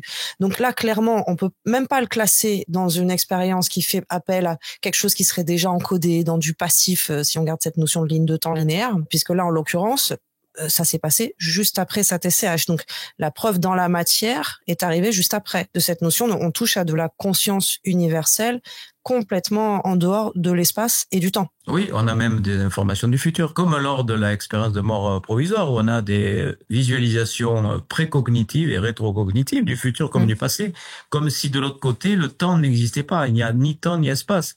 Donc, on peut voir des futurs potentiels. On peut voir, alors je dis potentiel, et c'est la physique quantique qui nous dit que c'est l'observation qui fait effondrer les autres possibles, mais voilà, c'est tout l'intérêt d'aller visiter une médium qui aura des flashs de voyance. Elle va vous indiquer un futur potentiel que peut-être vous allez pouvoir modifier avec votre libre arbitre en connaissant l'information. On a eu des futurs potentiels annoncés qui se sont bien réalisés. Après, et c'est pour ça qu'Étienne Dupont, qui travaille avec moi, comme tu l'as vu, Tamara, au débriefing, tout est enregistré, tout est noté. Et vous avez un numéro, chacun a un numéro. Donc, avec ce numéro, on saura vous retrouver. Et il arrive fréquemment que l'on retrouve des participants qui viennent 1, 2, 3, 5 ans après l'expérience et qui nous valident des informations reçues en TCH qui ont pu être validées dans leur futur, qui est devenu, au moment de l'expérience, leur passé. Voilà. Donc, tout est lié. En fait, le temps et l'espace n'existent pas de l'autre côté. Quand on a cette expansion de conscience, on peut connecter toutes ces informations. Et ça peut être intéressant et pratique, parce qu'on peut avoir ainsi à s'adapter à ces futurs potentiels qui sont annoncés. Alors, grâce au retour des TCHistes, tu les appelles comme ça, ouais. On sait que nos animaux favoris sont aussi présents dans le monde invisible et qu'ils seront là pour nous accueillir quand nous passerons de l'autre côté du voile. Et tu précises, les animaux euthanasiés par leur maître se présentent souvent au TCH pour déculpabiliser les auteurs de cette initiative. Les chiens et les chats qui avaient reçu l'injection létale remercient que l'on ait pris cette décision qui avait permis d'abréger leur souffrance. Ouais, ça déculpabilise bien sûr les possesseurs de chats et de chiens qui ont fait cet acte ultime qui a permis d'abréger leur souffrance. Il y a aussi, dans le même ordre d'idées, enfin, c'est pas comparable, mais pourquoi pas, a priori, des personnes qui ont eu des fausses couches, des mamans qui ont eu des fausses couches, avec des entités qui se présentent le plus souvent à l'âge qu'ils auraient eu si l'incarnation s'était faite pour se faire identifier, et qui viennent dire à leur maman qu'ils sont bien présents de l'autre côté et qu'ils continuent à les aimer, à les protéger, à être avec elles. Et ça fait un bien fou aux mamans. Et souvent, c'est au moment du débriefing plutôt que la révélation se fait, parce que une femme dit par exemple, j'ai vu, je sais pas, un enfant qui a 8 ans qui m'a dit qu'il m'aimait, mais moi ça me parle pas, je sais pas qui c'est. Alors je pose la question, est-ce qu'il y a 8 ans vous n'avez pas fait une fausse couche? Souvent ça correspond à cette information. Donc tout ça fait du bien, bien sûr. Après, on croit ou on ne croit pas à la réalité de l'au-delà, mais en tant que médecin, moi, je ne peux pas nier le bienfait que ça apporte aux gens, de voir, le fruit d'un avortement, le fruit d'une fausse couche, de voir que cette entité est bien présente et bien vivante de l'autre côté, qu'elle continue sa vie. Et c'est pour ça qu'il est important de donner un prénom à ces enfants qui font des incarnations très brèves pour pouvoir continuer à les aimer, parce que même s'ils sont désincarnés, ils existent de l'autre côté. Il y a aussi les défunts, bien sûr, et ça c'est tout l'intérêt d'avoir des contacts via les médiums ou par cet intermédiaire. Et je dirais que l'expérience que l'on fait soi-même, elle est peut-être un petit peu plus forte que l'expérience qui va être amenée par un médium. Parce que là, c'est l'intéressé qui vit sa propre expérience. Bon, même si les contacts médiumniques sont très impressionnants, parce que on voit bien que les médiums ne peuvent pas inventer tous les détails qu'ils donnent, mais lorsqu'on vit soi-même l'expérience, qu'on voit apparaître soi-même le défunt qui s'adresse à la personne concernée, vraiment c'est très thérapeutique par rapport aux souffrances du deuil. Il y a des gens qui ont transformé leur vie parce qu'ils ont eu un contact médiumnique, par l'intermédiaire d'un médium, par l'intermédiaire des expériences de mort imminente, par l'intermédiaire d'une hypnose. Donc je veux dire, les médiums ont un rôle social à jouer par rapport aux souffrances du deuil. C'est dommage qu'on ne les reconnaisse pas en tant que tels. Mais je pense que c'est en France qu'on a ce problème, parce que quand on se balade un petit peu partout, comme je l'ai fait, on voit qu'on a vraiment un retard en France énorme par rapport à la spiritualité. La prière est tout de suite assimilée à une secte, je vous l'ai dit en parlant de ce chauffeur routier, mais aux États-Unis, par exemple, il est très fréquent qu'une équipe chirurgicale, avant de commencer sa journée, fasse une ronde et prie. Il y a des médiums qui viennent dans les blocs opératoires. Il y a des médiums qui viennent dégager des greffons lors des prélèvements d'organes. Tout ça, on est bien loin. On a 50 ans de retard par rapport aux États-Unis là-dessus. La spiritualité en France est assimilée à quelque chose de mauvais. Un médecin, il vaut mieux parler de sexe, de grivoiserie, plutôt que de spiritualité. Lorsque un médecin se met à parler de Dieu, on se demande s'il n'est pas devenu fou, quoi. Alors que c'est bizarre, parce que quand je parle avec une majorité de mes confrères là-dessus, puisqu'on aborde bien sûr le sujet de la spiritualité, enfin avec certains, parce que d'autres ne veulent même pas entendre parler, ils disent tous qu'ils ont une religion, a priori. Et dans toutes les religions du monde, on dit qu'il y a une vie après la vie, que l'au-delà existe. Alors ils mettent leur blouse blanche, ils n'y croient pas, ils l'enlèvent, ils y croient. C'est bizarre, comme c'est un petit peu schizophrénique. À un moment donné, ils sont pas sincères, ces gens-là. C'est pas possible. Force est de constater qu'il y a un aspect théologique et eschatologique dans la société actuelle, dans la phase, dans le moment que l'on est en train de vivre en ce moment, qui est à prendre en compte, puisque tout est inversé quelque part.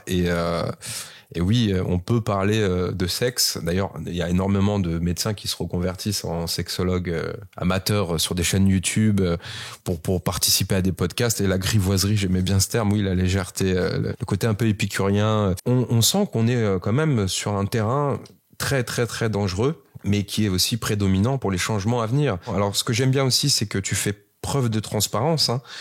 Dans ton bouquin, tu dis qu'il y a à peu près 20% des gens qui, suite à une TCH, n'ont rien ressenti, n'ont rien vécu dans les premiers temps. Après, il y a 40% de ces mêmes 20% qui, quelques mois après, réussissent tout de même à avoir un décodage, à avoir une résultante par rapport à ce qui s'est passé. Et il y a bien entendu aussi des gens qui sont déçus de ne pas avoir eu de contact ou d'avoir eu un contact avec des défunts, des proches, mais qui n'ont pas voulu tout simplement leur parler. Donc on n'est pas dans le sensationnalisme. Pour autant, on n'est pas dans le spectacle, t'es pas tombé dans ce biais, dans ce travers que certains te prêtent, bien entendu, puisque la critique est toujours omniprésente. Et ça, franchement, ça fait du bien. C'est pour ça aussi qu'on a énormément d'aisance à te recevoir et qu'on essuiera encore une fois la critique à tes côtés sans aucun souci. D'ailleurs, en parlant de critique, tu parles à un moment donc du cartel Big Pharma.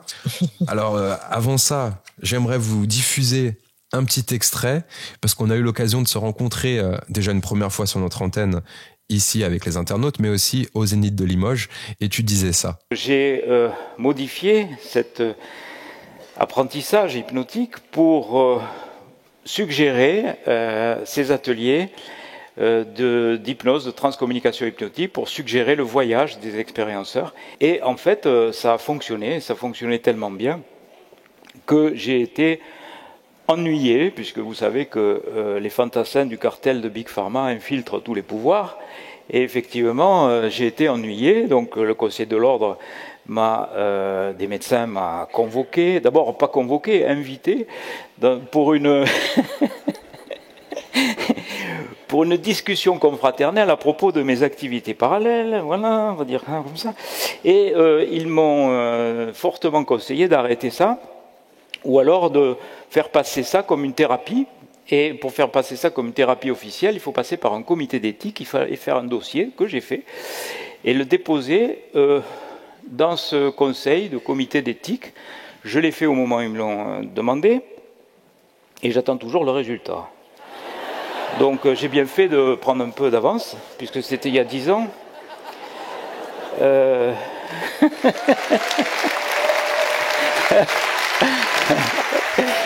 Ouais. Et puis ils m'ont reconvoqué, ils m'ont dit écoutez, là il faut arrêter, parce que si vous continuez vous allez vraiment avoir des embêtements, des graves embêtements. Puis j'ai continué, et donc du coup ils m'ont dit écoutez, là c'est plus possible, parce que là vous pensez qu'on peut contacter les morts. Alors ils disent pas les défunts, ils disent les morts, parce que la médiumnité, non, ça c'est pas pour eux, par hypnose. Donc vous devez avoir une expertise psychiatrique. Mais vous pouvez refuser. J'ai dit non, je veux la faire, parce que c'est encore pire. Vous dites, ah ouais, il sait qu'il est fou, il ne va pas la faire. Non. Je la fais. Donc j'ai été interrogé par trois, ça me fait rire, par trois confrères. Je vous dis un petit peu comment ça se passe, il ne faut pas s'énerver, parce que si vous venez ici, vous n'êtes pas à l'abri de subir un jour une expertise psychiatrique.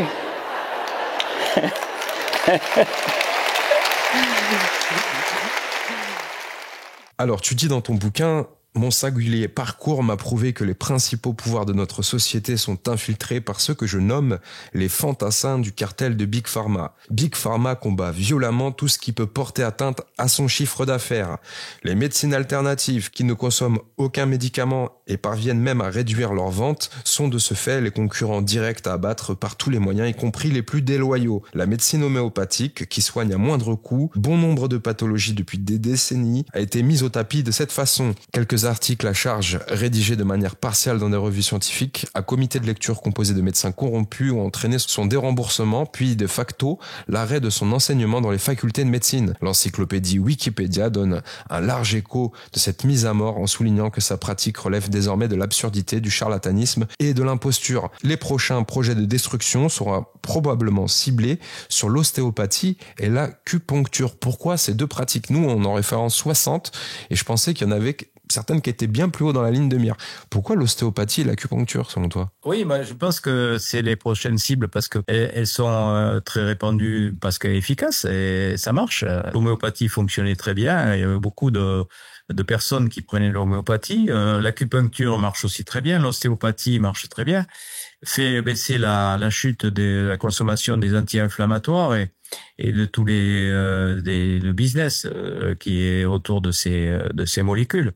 Donc voilà, ce serait des marginales, ça serait pas autant attaqué.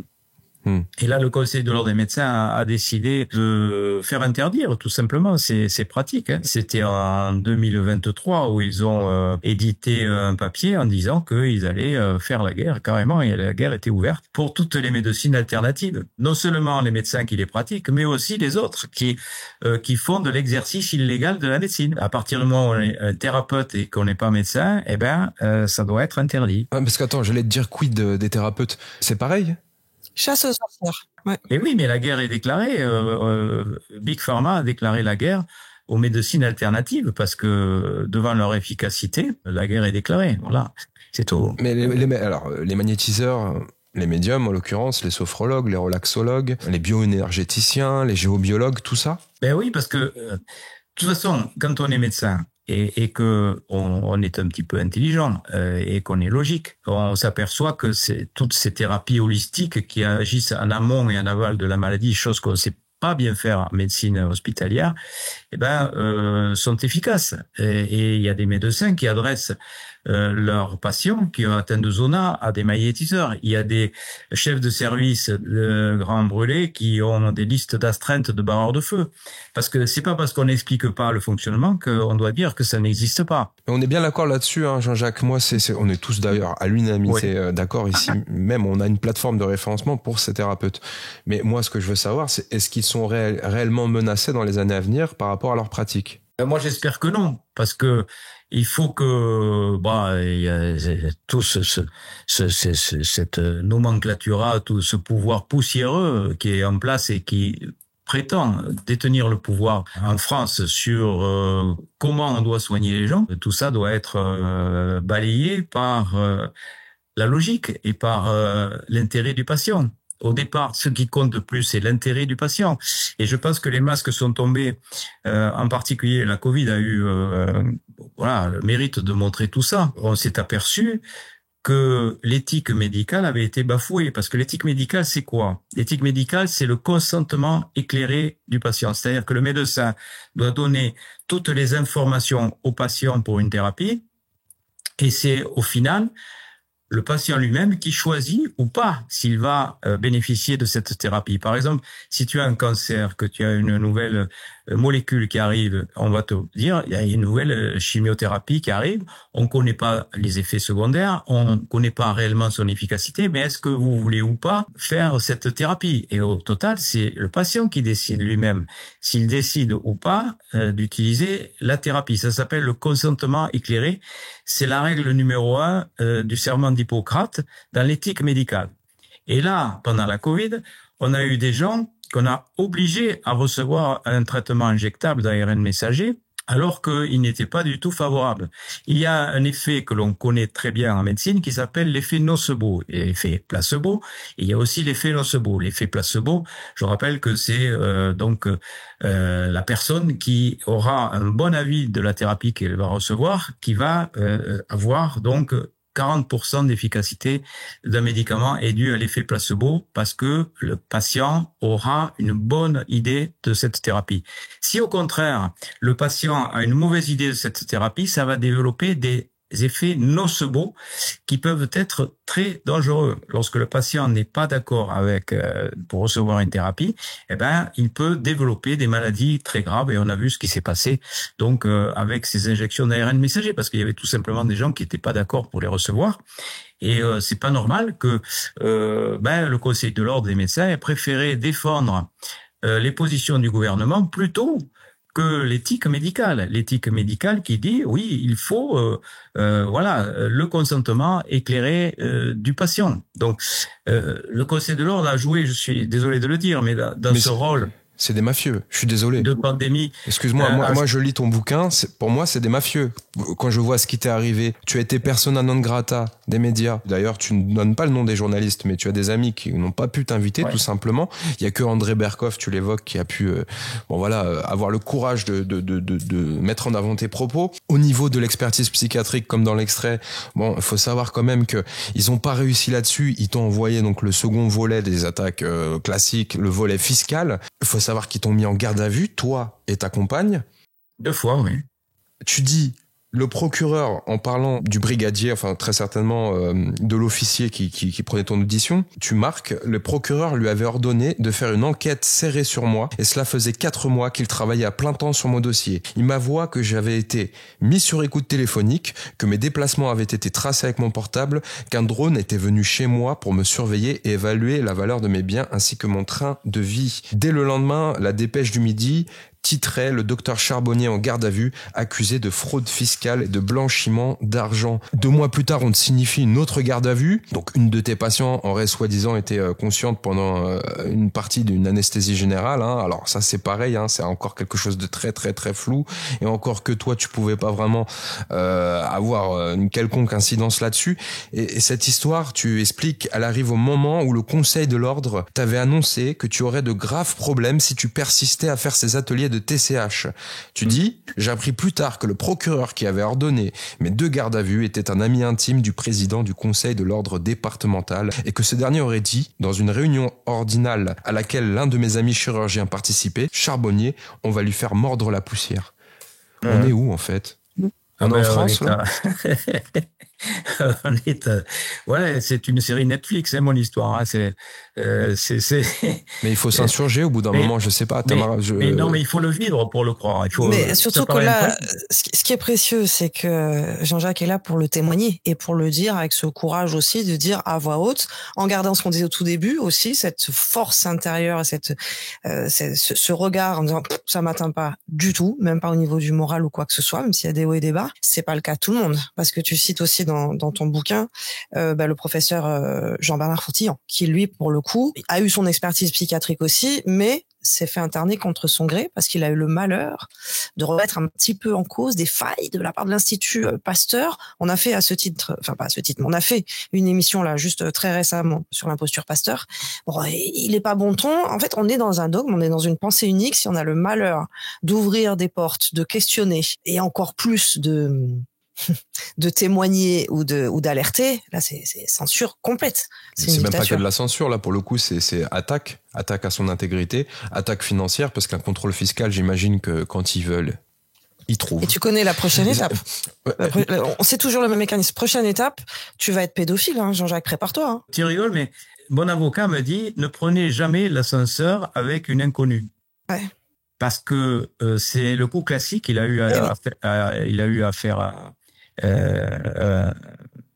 quelqu'un qui était aussi dans la cible, et il me dit j'ai eu un mal fou à le défendre parce que cette femme qu'il ne connaissait pas a pris l'ascenseur avec lui et elle a dit qu'elle avait eu des attouchements sexuels dans l'ascenseur, ce qui était absolument faux, mais il n'a pas pu le démontrer. Donc il a eu un mal fou. Le type a été incarcéré. Il me dit faites attention parce qu'on va essayer de vous coincer d'une autre façon. Voilà, ils ne vont pas s'arrêter là. Toujours les mêmes techniques. Ouais. Exactement. 1 an d'interdiction à la clé au début. Finalement, 3 ans d'interdiction de l'exercice de la médecine. Oui. Ouais, 3 ans parce que ça correspondait à l'âge de ma retraite. Donc ils avaient calculé le coût. On est parti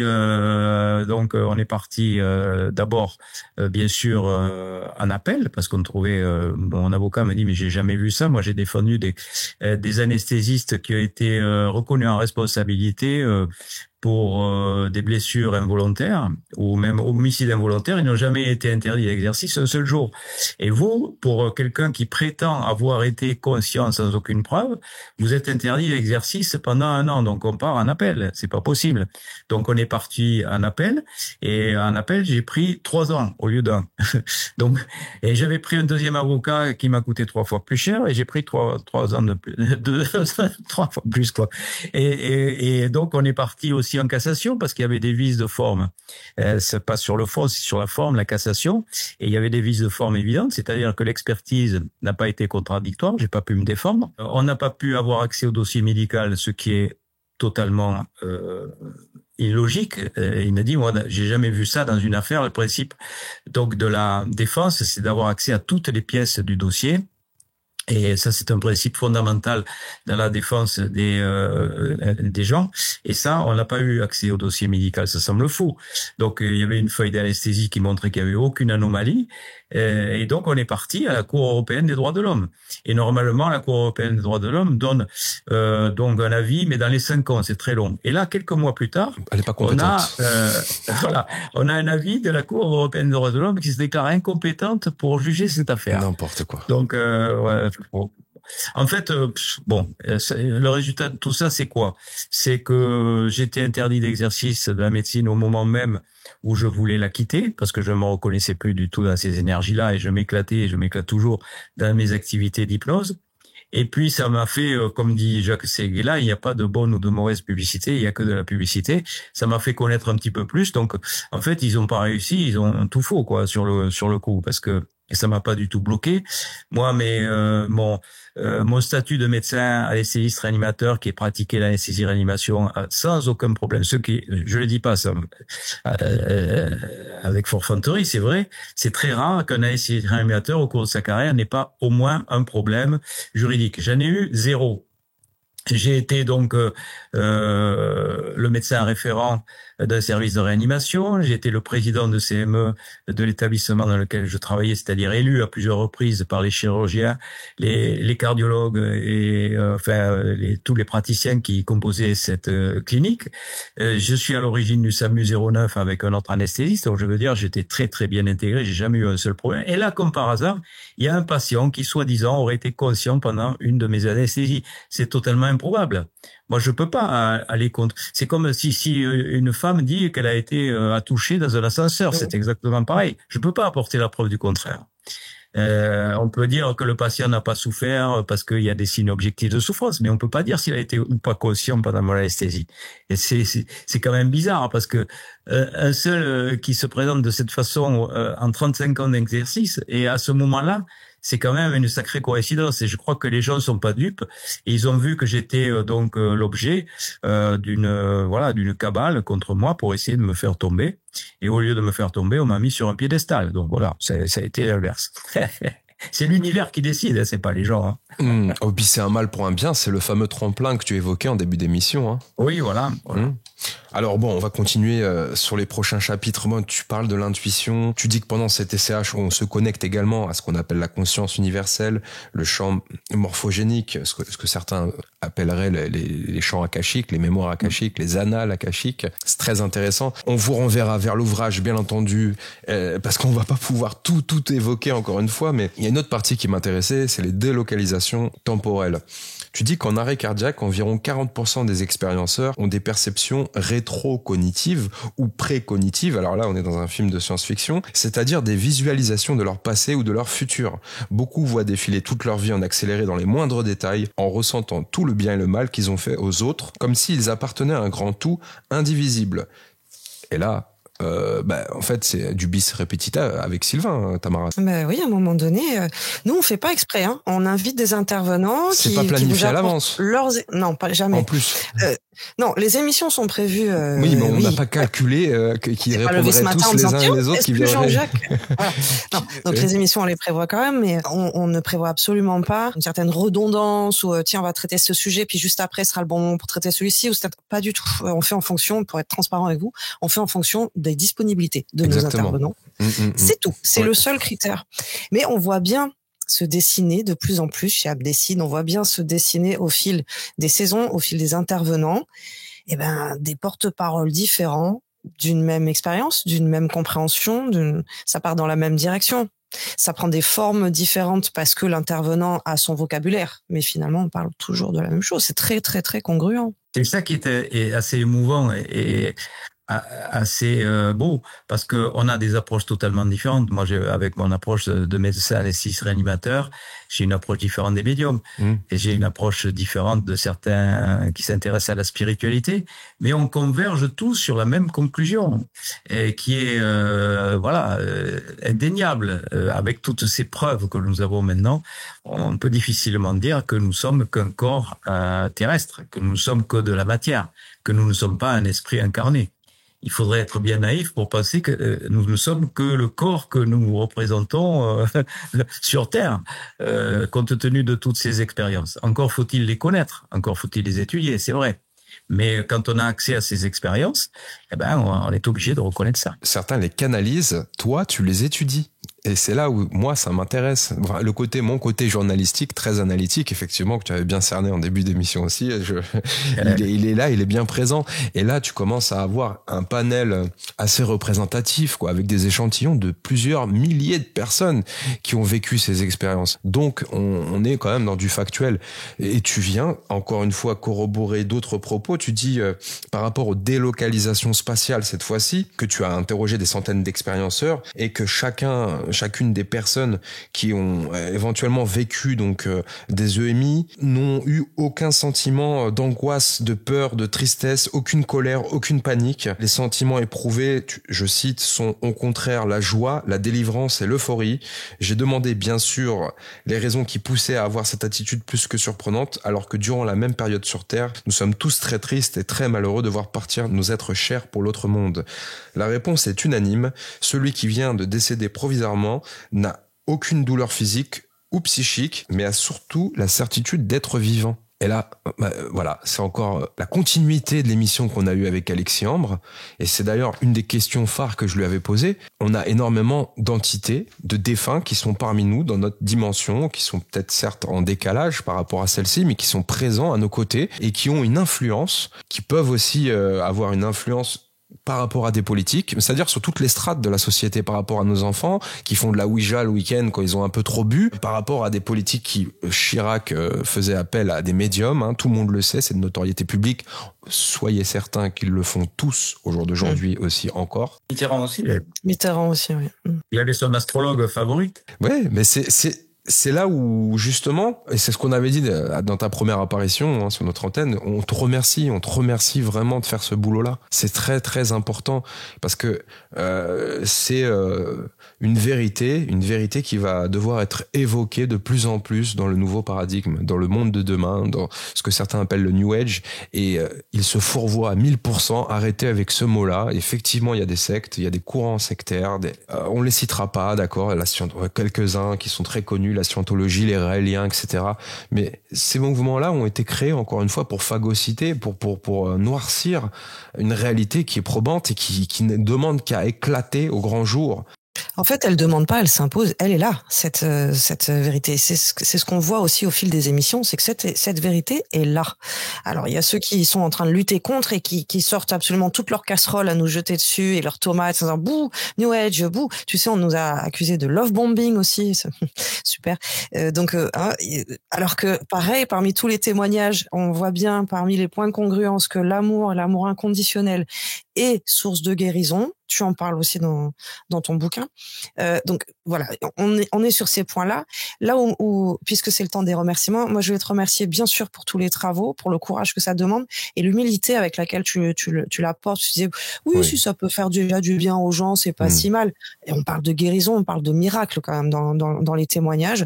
Et je j'utilise pas ce mot pour faire sensation, mais factuellement, quand une personne rentre pour une TCH ou pour une expérience avec toi, avec des symptômes physiques, avec des maladies, avec des traumas, avec des blessures, avec des pathologies incurables, etc., et en ressort, et que dans les jours suivants, c'est terminé, et que tu reçois du témoignage, et que ça tient dans le temps, donc c'est pas l'effet pensée magique, etc. On parle de miracle. Et ta façon de le présenter est déjà très humble, et ce qui peut être très appréciable, surtout dans les temps qui courent, c'est ton approche scientifique, analytique. C'est-à-dire que tu partages aussi dans ton ouvrage les réponses que tu renvoies. Parce que Jean-Jacques ne fait pas que organiser, il ne fait pas que prendre en charge, il s'installe pas dans sa zone de confort, il continue toujours à repousser les limites beaucoup plus loin en termes de compréhension. Et puis, il prend ce temps aussi de répondre à tous ses mails. Donc, quand les gens lui envoient du témoignage et du débriefing de leurs propres expériences, qu'est-ce qu'il fait Jean-Jacques? Il consigne. Il fait une synthèse analytique de l'expérience de cette personne. Donc, on a là quelque chose qui est en train de se créer, et effectivement, de l'ordre du témoignage, d'une pierre incontournable dans la construction effectivement de la médecine de demain. On pourra pas faire sans. Ça devient référence. Ça devient des témoignages consignés de façon comment dire, que quels que soient les scientifiques de demain, ils auront pas d'autre choix que de passer par tes témoignages. Justement avec non seulement cette humilité, mais aussi avec cette approche d'un scientifique.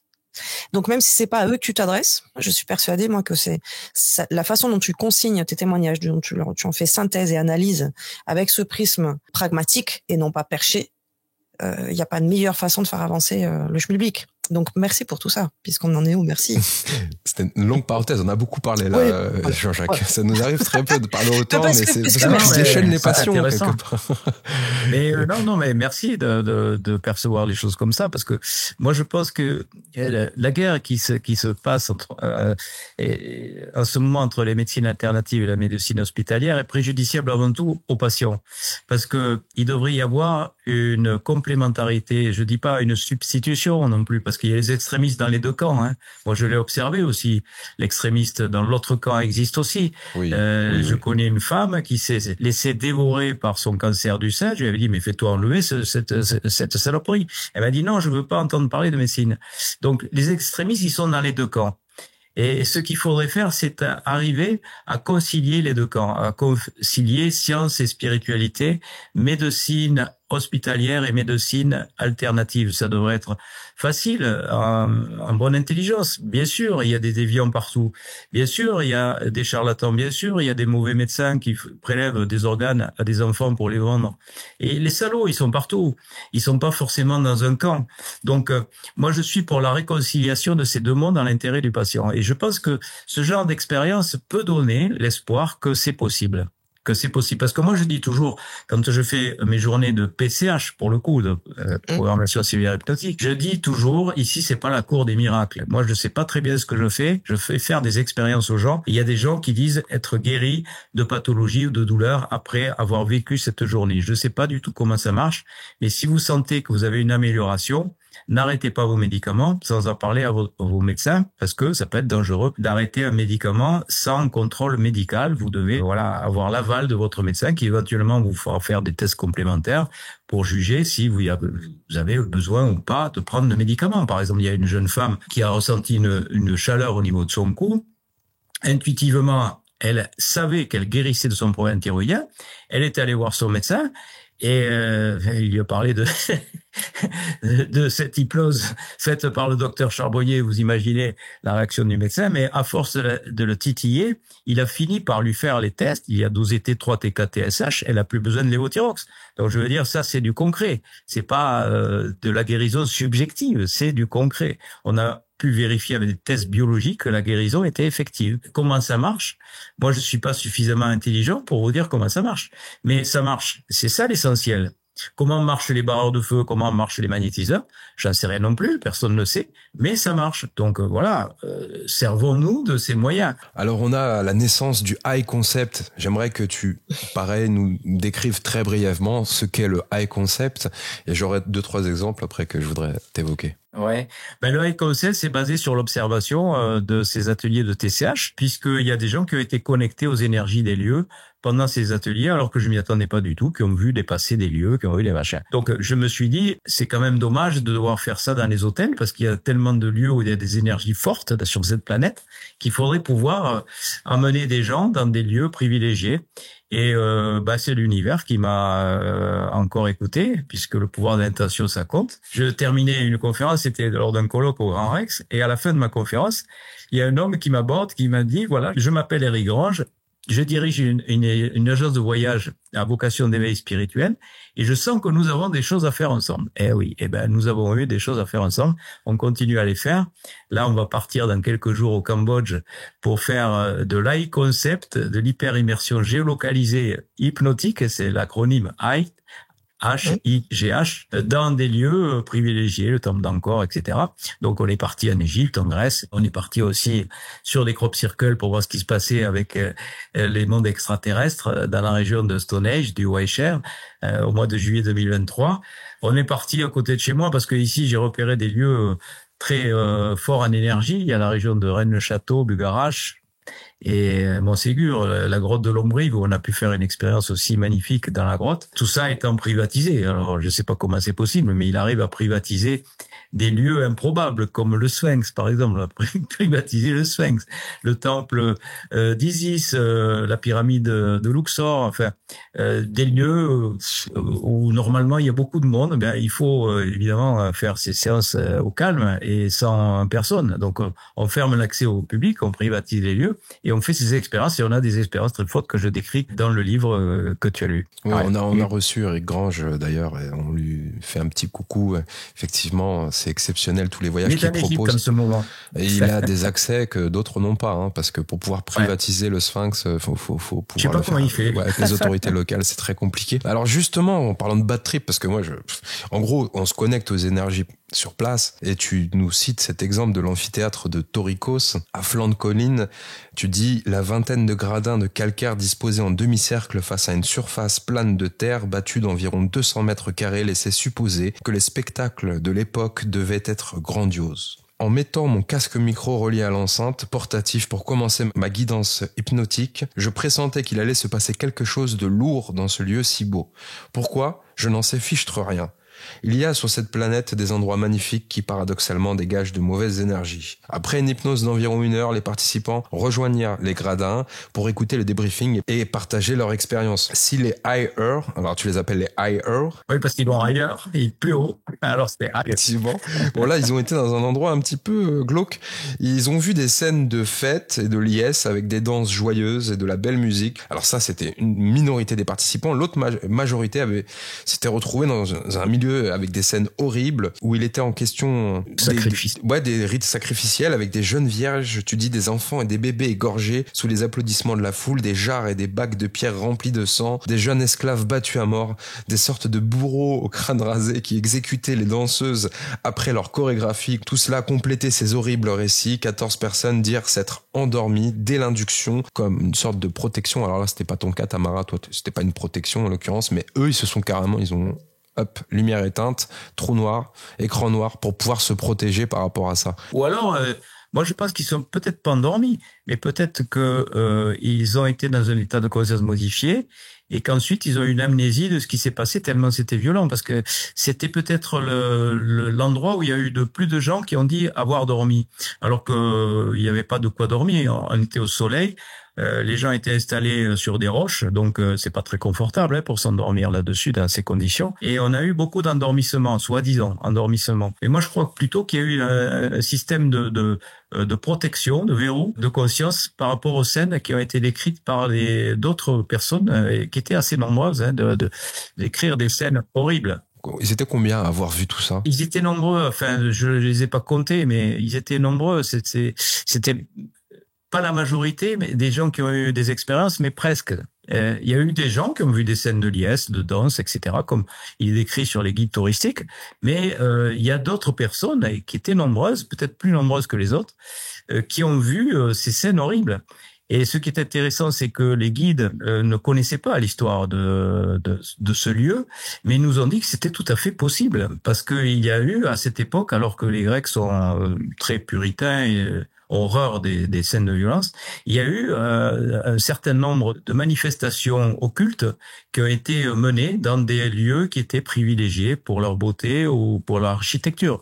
Donc il dit c'est tout à fait possible que ce site ait été le siège de scènes telles qu'ils ont été vécues. De toute façon, les gens s'y attendaient pas à voir ça. C'est comme un médium quand il arrive à retrouver le passé des lieux en touchant les murs, etc. Il va y avoir des flashs qui vont se produire. Il y a un certain nombre de médiums qui ont été médiatisés. Je pense en particulier à Maud Christen, qui a été filmée dans un cirque où il y avait eu des scènes particulières à Paris, et elle a pu décrire ça avec beaucoup de précision. Alors, j'associais ça au high concept, mais en TCH aussi, tu as eu des expériences, des retours d'expérience un petit peu craignos. Oui. Tu as eu notamment à Nîmes en 2020 des gens qui ont dit voir des entités vêtues de robes de bure avec des sortes de capuches sur leur tête. Oui. Leur visage était ensanglanté, ils grimaçaient de douleur, beaucoup étaient amputés d'un bras, d'une main ou d'une jambe et exhibaient leurs blessures comme pour prouver la violence et la cruauté de leurs invisibles assaillants. Donc, c'est bien, c'est transparent. Tu montres aussi qu'on peut partir en bad trip, et ça m'a pas rassuré sur le fait de faire ce genre d'expérience. Je suis pas d'accord avec l'appellation bad trip. C'est pas un bad trip, c'est l'énergie du lieu.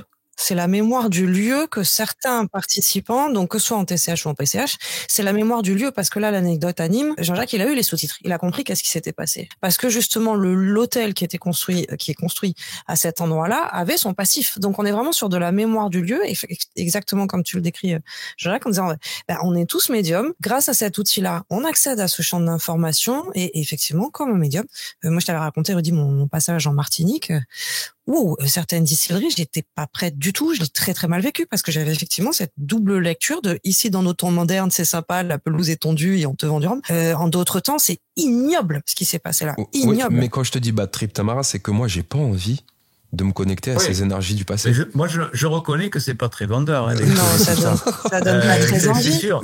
Mais moi, je suis là pas pour vendre les choses, je suis là pour témoigner. On est d'accord. Voilà. Tant mieux. Il se passe, dans un certain nombre de cas, il peut se passer ça.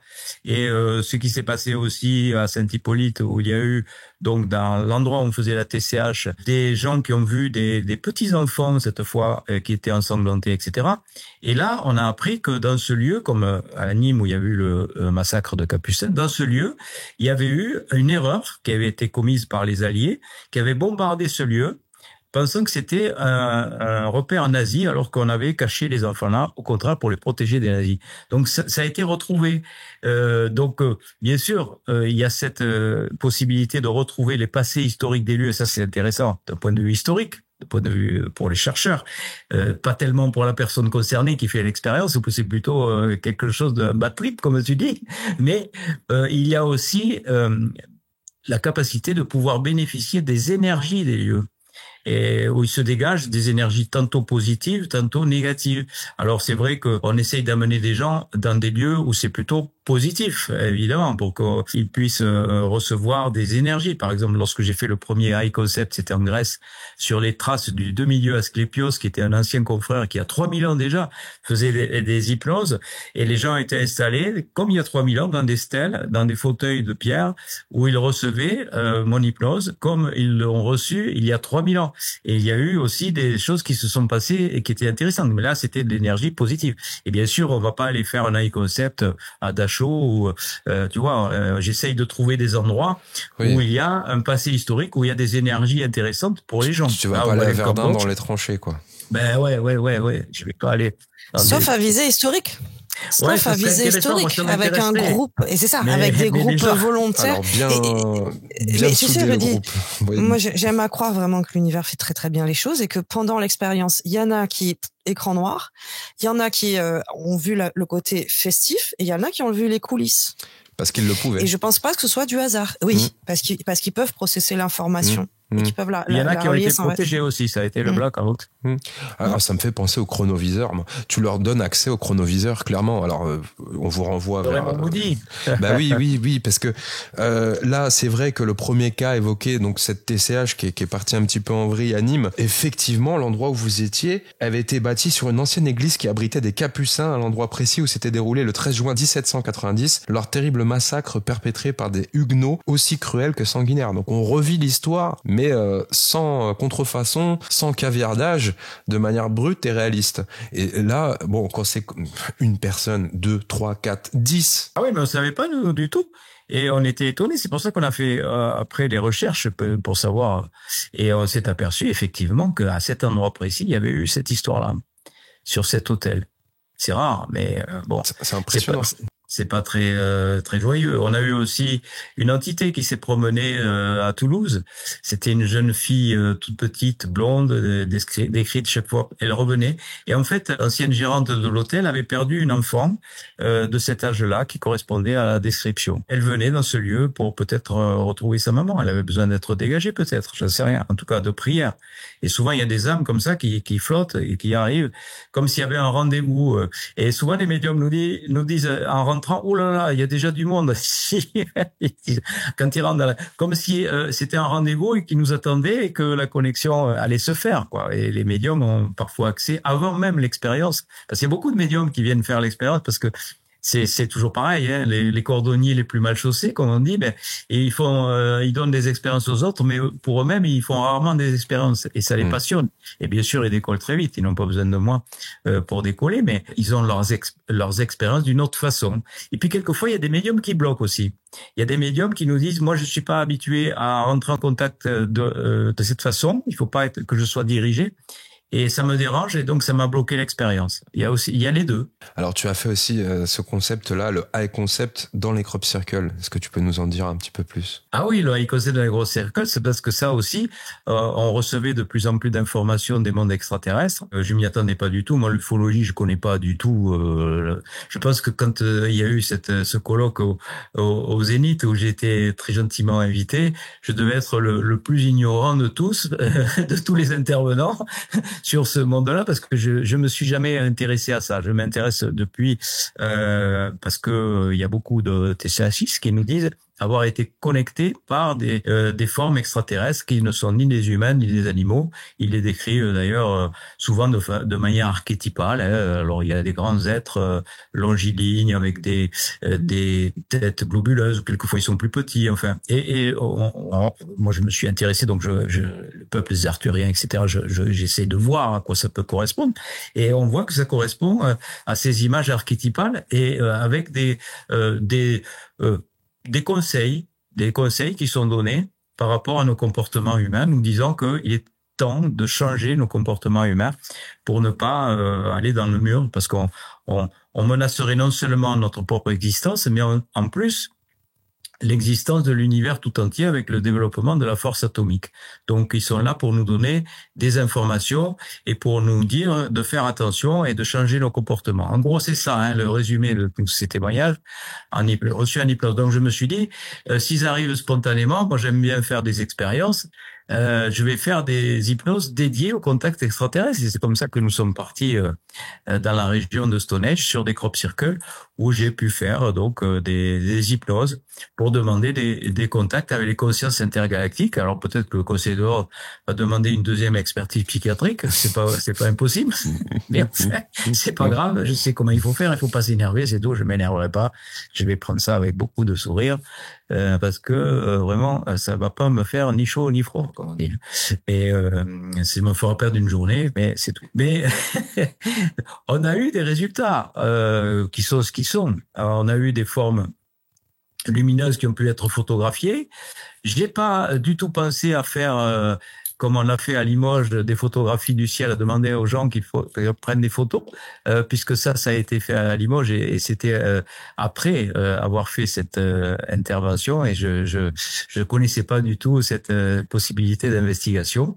Et on a eu des crop circles qui se sont formés après notre venue de manière signifiante, on va dire. Et donc, tu parlais d'Éric Grange. initialement, mais tu as pu aussi participer au premier High Concept Crop Circle du 21 au 27 juillet 2023 dans la région du Wiltshire. Et il y avait alors là, pour le coup, plusieurs personnes au sein d'un Crop Circle, j'imagine. Oui, ça a duré toute une semaine. Donc, on est parti dans des régions Stone Age, etc., investis en hypnose, où il y a des énergies fortes pour bien se charger des énergies des lieux. Et puis ensuite, on est allé faire des demandes de contacts intergalactiques dans des crop circles où les gens ont été mis sous hypnose. Et on a eu, on peut dire, des résultats puisqu'on a eu des formations de crop circle signifiant qui avaient des formes particulières puisqu'il y avait ces 3 boules qui avaient été vues avant même que le crop circle se forme. Et on a eu un crop circle qui s'est formé quelque temps après notre départ, un autre qui s'est formé aussi et qui était avec le nombre de cercles et qui était exactement le nombre de participants à l'expérience. Alors on a vu ça comme des signes ou des réponses, pourquoi pas. Moi, j'aime à l'imaginer. Ça fait beaucoup de coïncidences. On aura toujours les partisans du hasard et les partisans des synchronicités. Et puis un entre-deux, effectivement. Mais c'est vrai que des fois, ça fait beaucoup. C'est énorme. Alors, t'as aussi... Et tu fais ce qu'on appelle la PCH, la programmation cellulaire hypnotique. C'est d'ailleurs la dernière partie de ton ouvrage. Est-ce que tu peux nous en dire un peu plus aussi éventuellement par rapport à ça? Est-ce qu'on est là vraiment dans de la thérapie pure et dure? Oui, en fait, on a de tout dans ces PCH parce que on a aussi des contacts avec des défunts. On a des visions de vie antérieure, on a ce qui se passe en TCH. Mais en fait, dès qu'on a une expansion de conscience, moi je propose un protocole hypnotique où je donne des indications par rapport à un cheminement. Mais après, les gens, quand ils partent en expansion de conscience, ils reçoivent les informations qu'ils doivent recevoir ce jour-là. C'est pas forcément ce que l'on cherche. Mais en tout cas, pourquoi avoir fait ça? Parce que je me suis aperçu que dans les expériences de TCH, il y avait des soins énergétiques, on en a parlé. Il y avait des gens qui recevaient des soins qui étaient capables de les guérir de douleurs ou de pathologies installées depuis longtemps. Et je me suis posé la question, d'où peuvent venir les énergies? Rien ne se crée, tout se transforme, comme disait l'autre. Eh ben, les énergies, ils viennent des gens, tout simplement. Et il y a quelquefois, alors je m'amuse à faire des statistiques personnelles comme ça, hein, à bisto des nas, comme on dit en Ariège, c'est-à-dire je fais lever la main de personnes qui savent qu'ils ont des énergies, c'est-à-dire les magnétiseurs, les guérisseurs, et je m'aperçois que quand il y a beaucoup de soins énergétiques dans un groupe de 45, il y a souvent ces personnes qui sont nombreuses. Donc je me suis dit, les énergies viennent bien des gens, puisqu'on se connecte aux énergies des lieux, on se connecte aux énergies de l'au-delà, mais aussi aux énergies des gens qui sont là, puisqu'on fait une ronde, on fait un égrégore. Donc je me suis dit, puisque ça dépend des énergies, ces soins énergétiques, il faudrait les faire non pas sur 45 personnes, mais sur des centaines de personnes qui sont réunies dans un même lieu. Et avec Eric Grand, je lui ai dit, voilà, il faudrait trouver des lieux. Moi, les cinémas, ça me paraît correct, parce que dans les cinémas, les gens sont bien installés, ils peuvent étendre leur tête, ils sont quelquefois avec des sièges qui peuvent s'incliner, comme au cinéma de Cannes qui fait 400 places avec des sièges qui s'inclinent, on peut être pratiquement allongé, et puis un son de qualité, comme c'est le cas dans les cinémas modernes, où il y a un son Dolby, immersif, stéréo, etc. Donc, on va faire des séances d'hypnose dédiées aux soins énergétiques. Ça s'appelle la programmation cellulaire hypnotique. Donc, il y a 2 séances, ça dure toute une journée. Ça commence à 9h, ça se termine à 18h. On fait le matin une séance de déprogrammation cellulaire hypnotique où sous hypnose, les gens vont retrouver les blessures de leur âme vécues pendant leur enfance, pendant leur adolescence ou leur vie adulte. Mais là, j'ai rien inventé. Jung et Freud le faisaient bien avant moi. Mais aussi des traumatismes vécus dans la vie embryonnaire, puisque l'âme est déjà incarnée, avec déjà des expériences qui sont probantes. Je pense en particulier à cette jeune femme qui s'est débarrassée de sa tristesse parce qu'elle a vu une scène au moment de sa vie fœtale où sa maman recevait des coups de pied dans le ventre. Et elle a pu valider, ça aussi c'est intéressant, cette information auprès de sa mère qui avait toujours caché ça. Il a dit, oui, ton père, effectivement, je t'ai jamais raconté ça, mais on était très jeunes à l'époque, et quand il a su que j'étais enceinte, il a voulu me faire avorter en m'assénant des coups de pied dans le ventre. Vous voyez à quel point ça peut être violent comme image. Et puis, on va retrouver les scènes des traumatismes des vies antérieures en régression. Donc, ça, c'est classique aussi. Brian Weiss le fait, et puis d'autres hypnothérapeutes le font. Les hypnoses de régression, c'est bien connu et admis maintenant. Et puis aussi, on va retrouver les blessures vécues par nos ancêtres en transgénérationnel. Toutes ces blessures qui sont véhiculées dans nos gènes comme de grosses valises en commande, tout ça va être mis dans un grand sac blanc. On va l'envoyer dans l'amour inconditionnel, dans la lumière divine en suggestion, puisque c'est le pardon et l'amour qui peut soigner ces blessures de l'âme. Et l'après-midi, on fait une autre hypnose qui est dédiée, celle-ci, donc 1h30 chaque fois, à la délivrance de soins énergétiques, où on va donner de l'énergie en se servant des chakras comme on le fait en TCH, mais aussi en ayant la possibilité de refaire circuler l'énergie en se servant des méridiens d'acupuncture et en ayant la possibilité de dédier de l'énergie dans des zones anatomiques que l'on sait faibles, malades ou fragiles. Voilà, ça s'appelle la déprogrammation le matin, reprogrammation le soir, et au total, ça s'appelle la programmation cellulaire hypnotique. On a commencé ça il n'y a pas très longtemps, c'était en avril 2023. On a fait plusieurs séances dans des cinémas qui veuillent bien nous accepter, parce que des cinémas qui seraient capables, adaptés à ces expériences, il y en a beaucoup, mais il y a très peu de directeurs de salles qui acceptent de me recevoir. Ils préfèrent passer des films, c'est beaucoup moins risqué plutôt que de recevoir le docteur Charbonnier avec ses sulfureuses expérimentations. Voilà. Mais on a trouvé 3. On a trouvé pour l'instant le cinéma Comédia à Lyon, un très joli cinéma de 300 places, un cinéma à Paris, le cinéma CGR, Porte des Lilas, pratiquement 400 places, 372 places, et un autre cinéma, alors le tout dernier, qui est magnifique, le cinéma de Cannes, de 400 places, avec ces fameux sièges qui peuvent s'incliner comme ça. Donc je pense que la PCH, vu les retours que j'ai, prendre de l'essor, va se développer, parce que c'est toujours pareil, hein. Plus on pratique, plus on s'améliore, parce que c'est le retour des gens qui vont faire ces améliorations. Ils vont nous dire ça j'ai pas aimé, ça j'ai. Donc moi je m'adapte. Si la TCH en est arrivée là aujourd'hui, c'est parce que il y a eu des critiques, il y a eu des retours positifs, constructifs, qui m'ont permis de modifier tout ça. Et c'est vrai que les résultats que j'obtiens maintenant n'ont rien à voir avec ceux que j'obtenais il y a 10 ans. Hein. Il y a 10 ans, c'était voilà, les débuts, c'était Québec-Montréal, c'était 10 places sur des chaises, il n'y avait pas de casque. Et puis c'était aléatoire les résultats. Hein. Il n'y avait pas beaucoup de résultats probants, mais intuitivement, je savais qu'il fallait que je persiste dans cette voie, parce qu'en améliorant, il y a les résultats qu'on obtient aujourd'hui et qui sont très encourageants pour la suite. Je te cite en fin d'ouvrage. Je suis convaincu que ces techniques particulières de TSH, de PCH ou de High Concept seront un jour reconnues pour ce qu'elles sont et permettront de contribuer enfin à l'acceptation de notre dimension spirituelle, qui est niée ou au mieux négligée dans nos sociétés occidentales, intoxiquées par la pensée réductionniste matérialiste. J'ai été, je suis encore, considéré comme un farfelu ou un paria par une majorité de mes contemporains. C'est le lot de tous les précurseurs qui ont tous, sans exception aucune, été malmenés de leur vivant. J'accepte volontiers cet inconvénient majeur. Et on te remercie encore une fois pour ça, Jean-Jacques. Merci encore. Alors, il y a quelques questions de nos amis co-créateurs sur la chaîne. On en a 2, en l'occurrence, que je vais te relayer à l'instant. On a, bien entendu, répondu à une partie, voire à une bonne grande partie de la plupart d'entre elles, mais on va les évoquer quand même. On a Nadège Gardon qui te demandait, là, pour le coup, est-il prévu que tu refasses une session TCH à Marseille ou dans la région en 2025 ? Est-il possible de faire cette expérience dans un autre cadre que les programmation commune? Oui, alors il y a évidemment, on avance toujours avec mon ami Étienne Dupont, qui est un passionné comme moi de ces ateliers. Lui, c'est le son qui l'intéresse, hein. La musique et le son. Et là, il a acheté un nouveau matériel, plus performant que l'ancien. Il a tout renouvelé, table de mixage. Il a mis des enceintes supplémentaires, des casques hyper performants, parce que il veut exploiter le son différemment. On va faire une autre hypnose qui va s'appeler l'AMI, accès au monde invisible par l'hypnose, en fonction des résultats qu'on a obtenus avec un scénario hypnotique qui sera différent de celui de la TCH, qui sera beaucoup plus ouvert.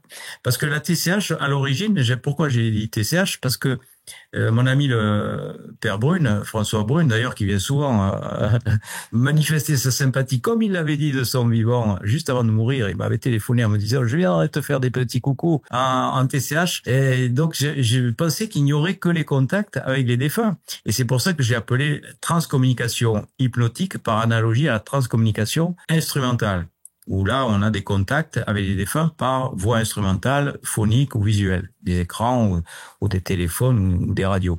Et ben là, c'est par l'hypnose.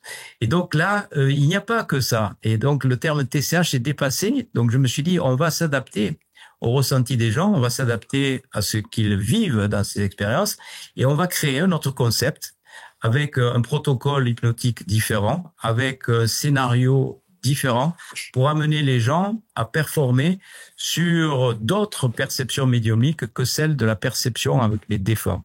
Puisqu'il y a aussi l'aspect guérison, il y a le contact avec les mondes intergalactiques, il y a les réminiscences de vie antérieure, les soins énergétiques, enfin tout ce qui se passe, les remote viewing, tout ce qui se passe au moment de la TCH. Donc il était temps de changer, pas de cap, mais de changer d'orientation par rapport à une ligne que j'avais mis en place depuis 10 ans maintenant, qui était toujours la même. On va faire un autre voyage, et celui-là, il va être différent, il va être ouvert à d'autres expériences. Parce que moi, ce qui me passionne, c'est de faire vivre des expériences aux gens. D'ailleurs, j'ai dit, et je redis toujours, maintenant, depuis quelques mois, je dis, je ne participerai plus à des forums, à des symposiums, à des conférences ou à des choses comme ça, parce que je me concentrerai sur ça. Plutôt que de raconter en public ce qui se passe dans mes ateliers, je préfère faire vivre des expériences aux gens, soit en eye concept, en PCH, en TCH ou avec l'ami maintenant. Tamara, est-ce que je peux... Tu sais que j'arrive pas à tenir ma langue. D'accord. Alors non, tu peux pas. C'est de ça, non. Beaucoup trop tôt. Oui, beaucoup trop tôt. D'accord. Ok. Non. Pardon, excusez-moi. Les internautes non plus n'ont pas le décodeur. Mais on reçoit un crypté. on en reparlera peut-être éventuellement un peu plus tard. Il y a peut-être quelque chose qui se profile en 2025. Voilà, je me tais. On verra ça. On est en train d'ancrer ça dans la matière, et on a déjà planté des graines. On a réunion demain. On va pas en parler avant. Oui. Alors, on a effectivement aussi Assina Madani qui disait: l'hypnose utilisée d'une certaine façon nous permet-elle de rejoindre l'entre-deux-mondes et donc d'avoir accès à la connaissance avec un grand C? On y a répondu, Assina. Effectivement, on a accès aux champs morphogéniques, aux mémoires akashiques, aux annales akashiques, et effectivement aussi on entre dans une sorte de chronoviseur 2.0 en vivant ce qui s'est passé dans certaines scènes historiques, des fois craignos, des fois plus sympathiques pour d'autres. Ça dépend où on se branche et à quel moment on fait l'expérience. On a aussi également Cédric Smash, qu'on remercie parce qu'il est là depuis les débuts au niveau des co-créateurs. Dans quelle mesure l'hypnose peut-elle aider les patients en fin de vie à explorer ou apaiser des questionnements spirituels, et comment les accompagnez-vous lors de ce processus pour les aider à trouver un sentiment de paix intérieure? Sont-ils totalement apaisés par la suite? Oui, mais je pourrais lui répondre que ça a déjà été fait, puisque Éric Dudois, qui est le chef de service de soins palliatifs à l'hôpital de la Timone à Marseille, chaque fois qu'on passe à Marseille, on reçoit un certain nombre de ses patients. Il a lui-même fait l'expérience, je le connais, puisque on a fait plusieurs colloques internationaux sur les expériences de mort provisoire. On s'est trouvés ensemble dans ces colloques et on a tout de suite sympathisé parce qu'on a beaucoup de points communs. En particulier, il est un grand amateur de whisky et moi aussi.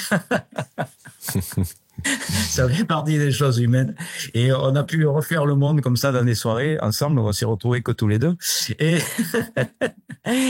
il a voulu il m'a dit: tiens, là, tu fais quelque chose, moi l'hypnose je connais pas, je vais venir faire l'expérience. Et il a trouvé ça tellement formidable que maintenant, quand on passe à Marseille, il adresse certains patients qui sont en fin de vie, donc en soins palliatifs, et il me dit: mais les gens sont changés quand ils font cette expérience, même s'ils n'en ont même pas conscience. Moi, je vois la transformation des personnalités lorsqu'ils ont fait cette expérience. Moi, je suis persuadé que c'est une façon apaisante de considérer le passage dans l'autre monde, puisqu'on va tous y aller à un moment donné, mais ceux qui sont en fin de vie et qui le savent, c'est imminent. Donc, de savoir un petit peu comment on peut appréhender les choses d'une autre manière que cette façon terrifiante de dire que la mort c'est la fin de tout, c'est au contraire le début d'autre chose bien plus grand. C'est quand même cette expansion de conscience qui est donnée en hypnose. Elle permet d'avoir un petit peu un apaisement, même beaucoup un apaisement par rapport à ce passage. Donc oui, c'est une bonne question. Ça devrait être développé dans les soins palliatifs. Il devrait y avoir des séances d'hypnose, des séances de TCH, des séances d'approche spirituelle par ce moyen formidable qui est l'hypnose. Et qui n'est pas que l'hypnose de spectacle ou l'hypnose de rue. Malheureusement, dans l'esprit des gens, tout de suite, l'hypnose, c'est ça. Hein. Tu dis à quelqu'un, je vais t'hypnotiser, ça me fait peur parce que moi, je veux garder mes moyens et personne ne va me dicter ma conduite. En gros, c'est ça. Ou sinon, alors, c'est pour arrêter de fumer ou pour des choses un petit peu plus matérielles. Oui, voilà. Les pouvoirs cachés de l'invisible aux éditions Guy Trédaniel, des révélations époustouflantes obtenues en hypnose sur l'après-vie, les guérisons inexpliquées, les mémoires des lieux et les mondes extraterrestres. C'est disponible. On te remercie vraiment d'avoir participé à cette émission. À tous les deux. Et puis, comme on l'a dit avant, il y aura peut-être on en reparle en off juste après. Ah, c'est un bon teaser, hein, pour la suite. www.amdessine.com pour nous rejoindre sur la plateforme. Si vous êtes thérapeute, si vous cherchez des thérapeutes dans la proximité de votre ville ou de votre région, n'hésitez pas aussi, on l'a vu et on l'a remarqué. Alors là, c'est dans les statistiques de la chaîne YouTube, mais également sur les plateformes de podcast au niveau des étoiles. Vous êtes très nombreux, vous êtes 40% à suivre 70-80% de nos émissions et vous n'êtes pas abonné. Voilà. Donc n'hésitez pas à le faire si vous êtes là régulièrement. Voilà, pour ceux qui viennent nous voir par curiosité, on les salue et on les remercie aussi au passage. On se dit à très bientôt. Ciao, bye.